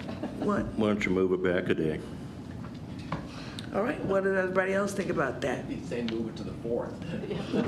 Oh, no. Other Hot way. dogs. Would we be okay with that?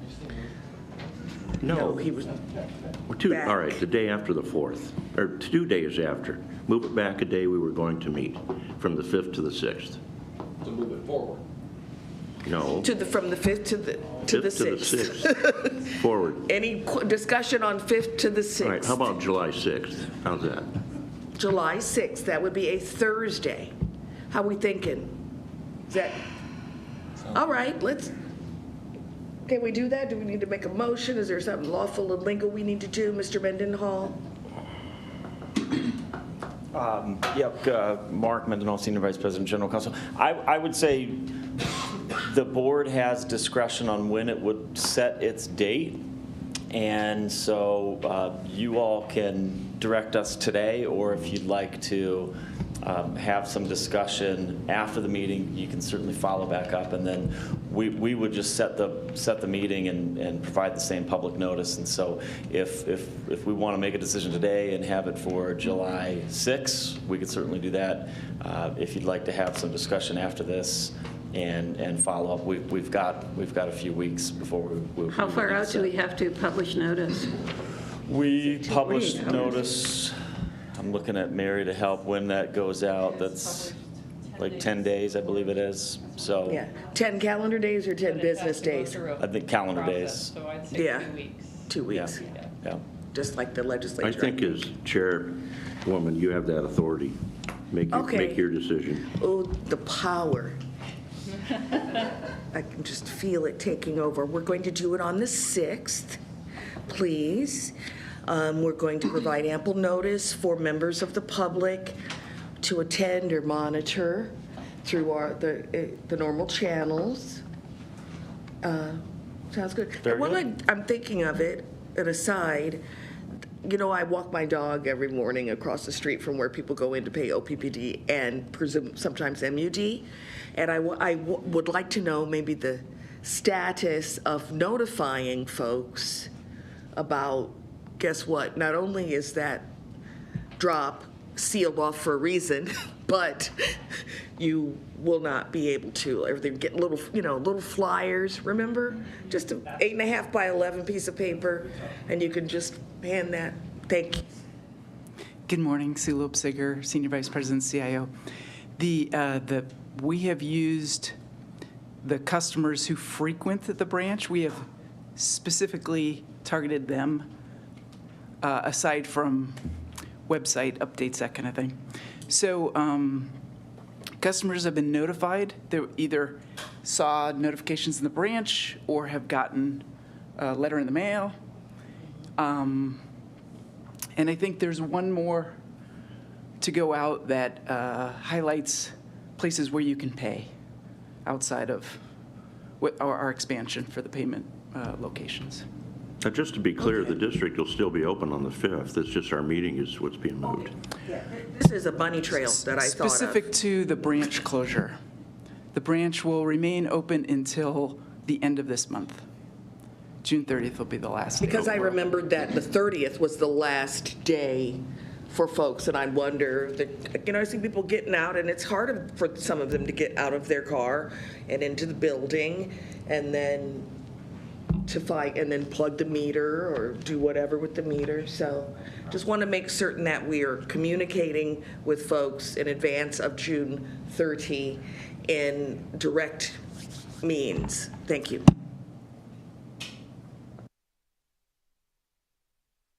Okay, I have the power. I used the power to move that to 6. Do any board members have any further comments? I just have a question to anybody or nobody. Now that we're completed with the pandemic, will the service recognition dinner and the Speakers Bureau dinners be resumed? Does anybody know the answer to those questions, or that question? Want to take it? Yes. Anyone?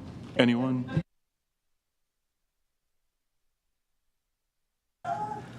Stephanie Mueller, Vice President, Customer Experience. Yes, we are. So we are resuming the employee picnic, which will occur in September.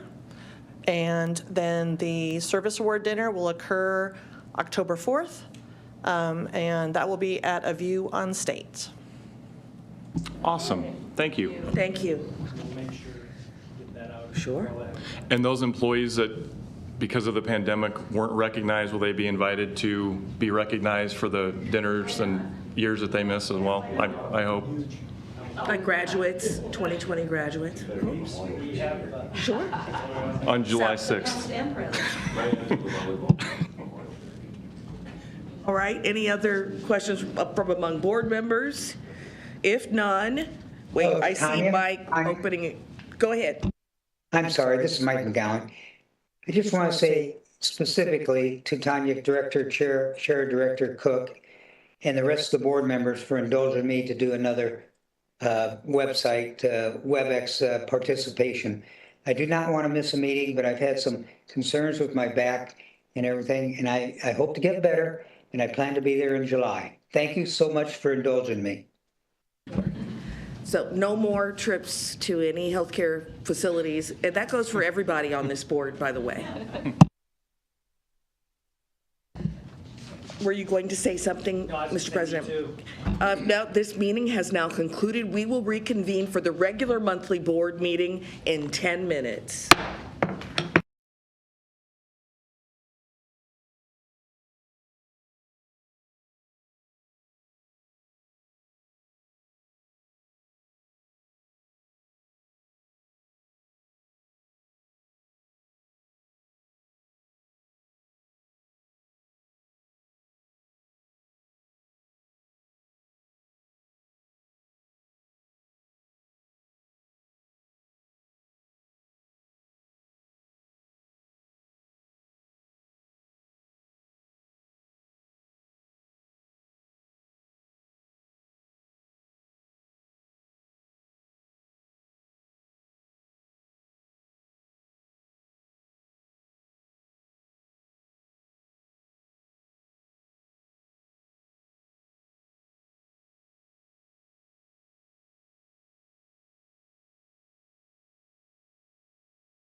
I think we're getting ready to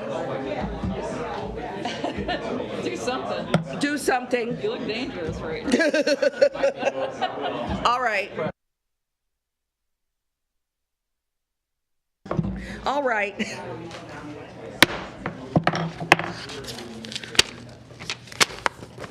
Right.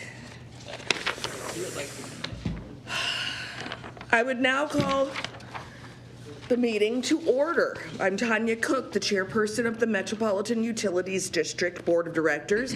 I'd like to welcome you all to the regular monthly board meeting this morning, June 7th, 2023. This meeting is being live streamed from the boardroom at M.U.D headquarters building located at 7350 World Communications Drive, and a recording of this meeting will be uploaded to the M.U.D website after the meeting's conclusion. Roll call. McGowan? Present. Howard? Here. Kavanaugh? Here. Bagley? Here. Cook? Here. Friend? Here. Sidzik? Here. I'd like to advise all those in attendance that a copy of the Open Meetings Act is available on the wall in the back of the boardroom. Pledge of Allegiance. And now for those who wish to participate, we will recite the Pledge of Allegiance. I pledge allegiance to the flag of the United States of America and to the republic for which it stands, one nation, under God, indivisible, with liberty and justice for all.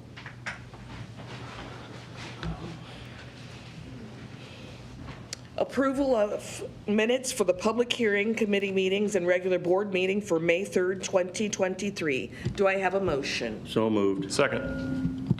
Any discussion? Roll call. McGowan? You said yes. Okay. Howard? Yes. Kavanaugh? Yes. Bagley? Yes. Cook? Yes. Friend? Yes. Sidzik? Yes. Capital expenditures, Director Friend. Thank you. Discussed in committee, I move approval as outlined in the memo from Gina Langle dated June 2nd. Do I have a motion? Second. Second, yes. Any discussion? Roll call. McGowan? McGowan? Yes. Howard? Yes. Kavanaugh? Yes. Bagley? Yes. Cook? Yes. Friend? Yes. Sidzik? Yes.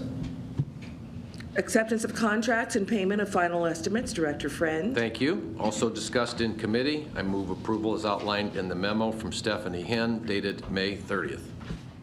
Second. Any discussion? Roll call. McGowan? Yes. Howard? Yes. Kavanaugh?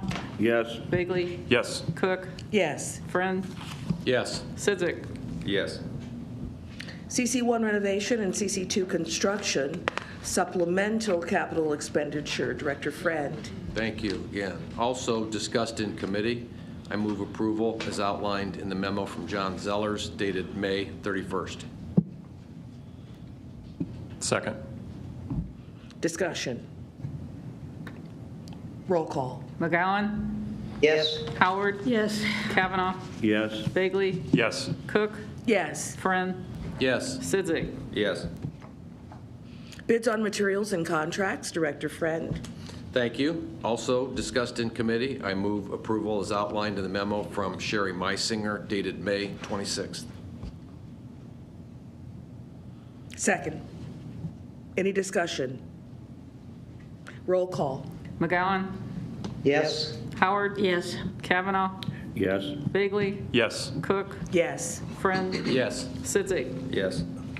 Main extensions, Director Friend.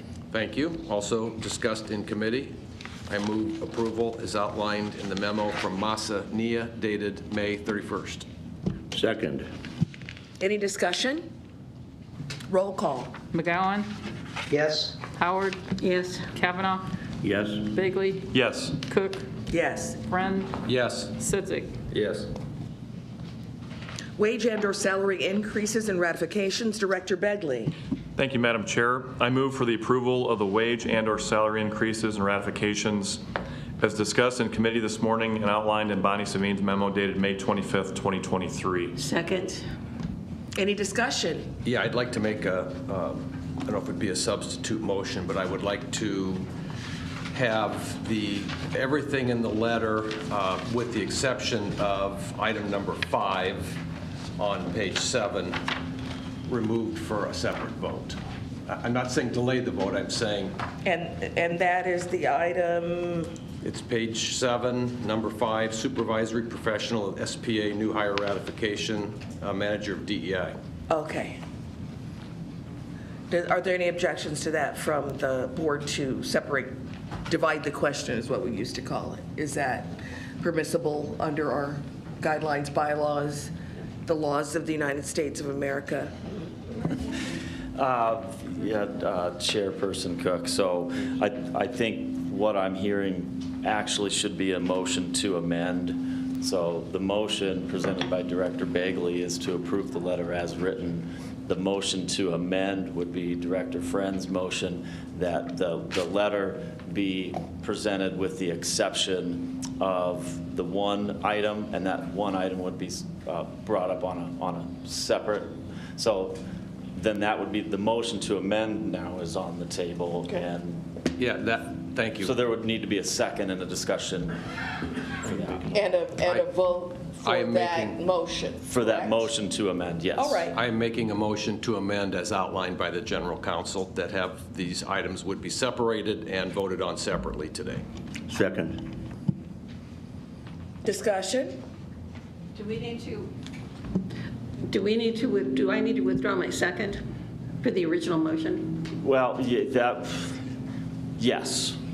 I withdraw my second. For the original? For the original. So Thank you. Just for clarity, this is the first time something like this through it, so the motion to amend would need, if for future purposes, should be made before the second is even received. So the second's withdrawn, so the question on the table now is the motion to amend, which is approval of the personnel letter with the exception of that one item.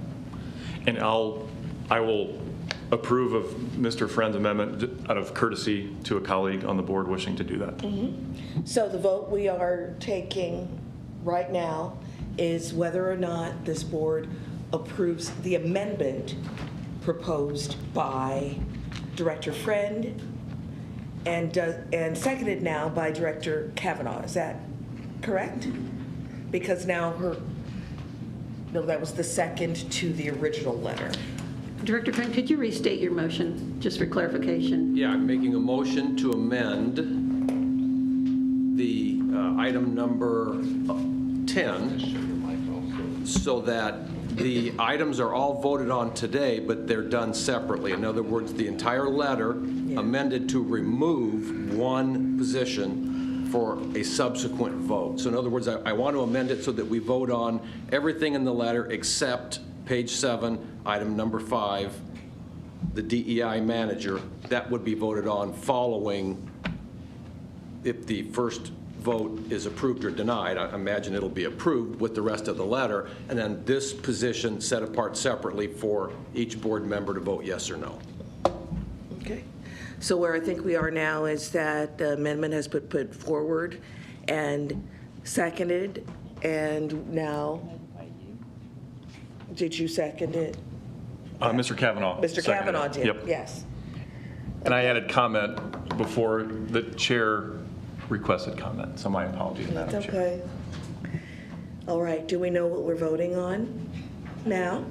My understanding is we're voting on whether the proposed amendment that I made passes. Okay, making sure everybody knows what we're voting on. Roll call. McGowan? Yes? Howard? Yes. Kavanaugh? Yes. Bagley? Yes. Cook? No. Friend? Yes. Sidzik? Yes. All right. Somebody has to make a motion on the new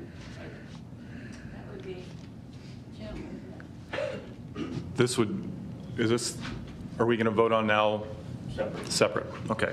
So I move that we approve item 5 under supervisory, professional, and administrative new hire ratification as outlined in Ms. Savine's memo dated May 25th. And I don't know if we discussed in a committee this morning, but it's outlined in the memo. I'll second for purposes of discussion, then I've got a quick question. So Okay, I'll second, discussion? My question is, Jim, you're taking the one that I removed, and that's the vote first. Yes, is that appropriate, Mr. Mendenhall?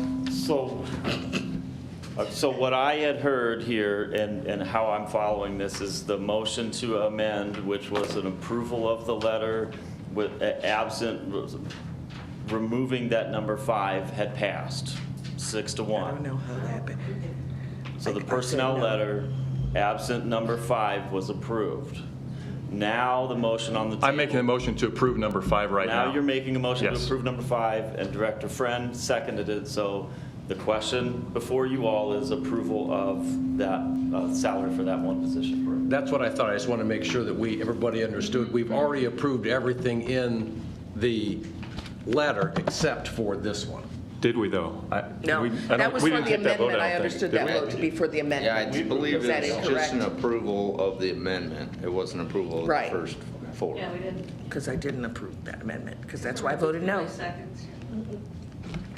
All right, so where we are now is as we've described, in front of God and everybody in the internet universe, the motion that has been moved and seconded to approve the salary and for the DEI position, correct? Did we vote on the letter -5 yet? No, we did not. Then no, that's not ready yet. Are we voting on the whole letter? Except Well, I made the motion for just number 5, though. That's what confused me is you So does it matter, though, what order we make the vote in? So, You swore. no, come on up, Jared. Yeah, so I understood it, I guess, differently than how Chairperson Cook that you phrased it. So the motion on the table now, if Director Bagley presented it, would be a motion to just approve the setting the salary for the position described under number 5 on page 7. Is that a fair recitation of? That was the motion that I was making for the position that had been separated out, Okay. that we would vote on that first, and then go back and vote on the entire letter. Okay, so as long as all 7 of you are comfortable with that approach, and then Director Friend has seconded it, that's the question at the table. All right, that's been our discussion, and now, further discussion. okay. I think the goals on this are worthy, and it has nothing to do with this particular person. I just think the position is not necessary and a waste of taxpayer money, when I think our HR staff is very capable to achieve these goals without another position. So I want to be clear on that. It's nothing about the goals, nothing about this particular person. I don't even know this person. It's the position. Any further discussion? All right, roll call. McGowan, Present, not voting. Howard, Yes. Yes. Kavanaugh, No. Bagley, Yes. Cook, Yes. Friend, No. Sidzik. Yes. All right.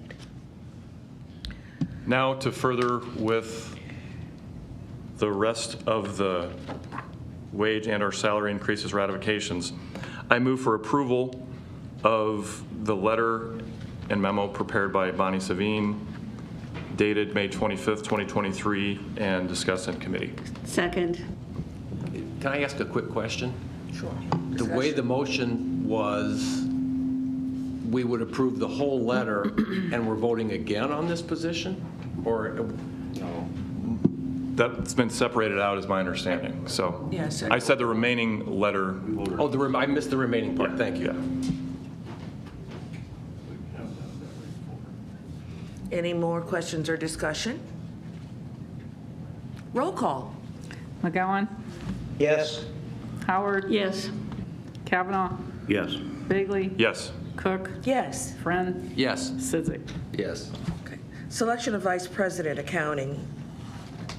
I move for approval of the ratification of salary for Vice President of Accounting as outlined in Bonnie Savine's memo dated May 31st, 2023, and discussed in committee. Second. Discussion? I would just like to say, I'd like to have Mark or Bonnie, have him be at the meeting next month. We'd like to meet him. They're nodding their heads up and down. Can you see that? All right. Roll call. McGowan, Yes? Howard? Yes. Kavanaugh, Yes? Bagley. Yes. Cook, Yes. Friend, Yes. Sidzik. Yes. Settlement of workers' compensation claim. Director Kavanaugh. This item was discussed in committee, and I would move for approval of the recommendation from Joe Kim, Assistant General Counsel. Second. Discussion? Roll call. McGowan, Yes? Howard. Yes. Kavanaugh, Yes? Bagley. Yes. Cook, Yes. Friend, Yes. Sidzik. Yes. Fifth legislative report for 2023. Director Kavanaugh. I move that this final legislative report be placed on committee. Second. Do you need a second? Placed on file. Placed on file. Yeah. Wonderful. Insurance renewals. Director Howard. Thank you. Agenda number 14, insurance renewals. Thank you. I move to approve the insurance renewals as presented in the committee meetings by Senior Vice President and Chief Financial Officer Mark Myers, and as outlined in his letter to the committee dated June 5th, 2023. Thank Second. you. Discussion? Roll call. McGowan, Yes? Howard. Yes. Kavanaugh, Yes? Bagley. Yes. Cook, Yes. Friend, Yes. Sidzik. Yes. All right. Other matters of district business for discussion. Do any board members have any further comments they wish to share? Public comment. Are there any members of the public present who would like to address the board? We will now go into closed session. Do we have a motion? I make a motion, we go into closed session to discuss personnel issues. Second. Discussion? Roll call. McGowan, Yes? Howard. Yes. Kavanaugh, Yes? Bagley. Yes. Cook, Yes. Friend, Yes. Sidzik. Yes. All right, for all attendees other than directors and designated staff, you may leave by the exit at the rear of the boardroom.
Yes, we're waiting for the secretary. Thank you.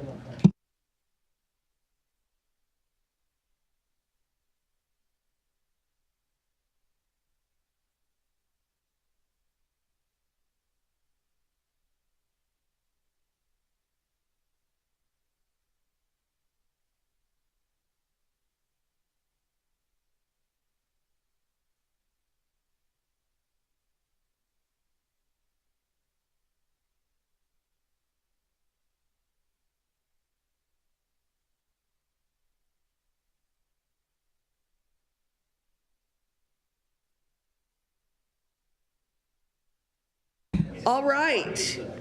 We have a motion to go back into open session.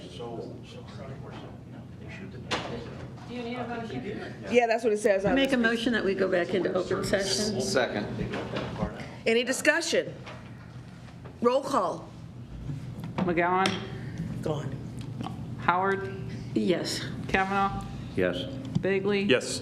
Cook, Yes. Friend. No Friend. Sidzik. Yes. Are there any directors or members of the public present who have any comments to share? Do we have a motion to adjourn? So moved. Second. Discussion? Roll call. Howard, Yes. Kavanaugh, Yes. Bagley. Yes. Cook, Yes. Sidzik. Yes. We are adjourned. 11:59 or 8, whatever you're writing.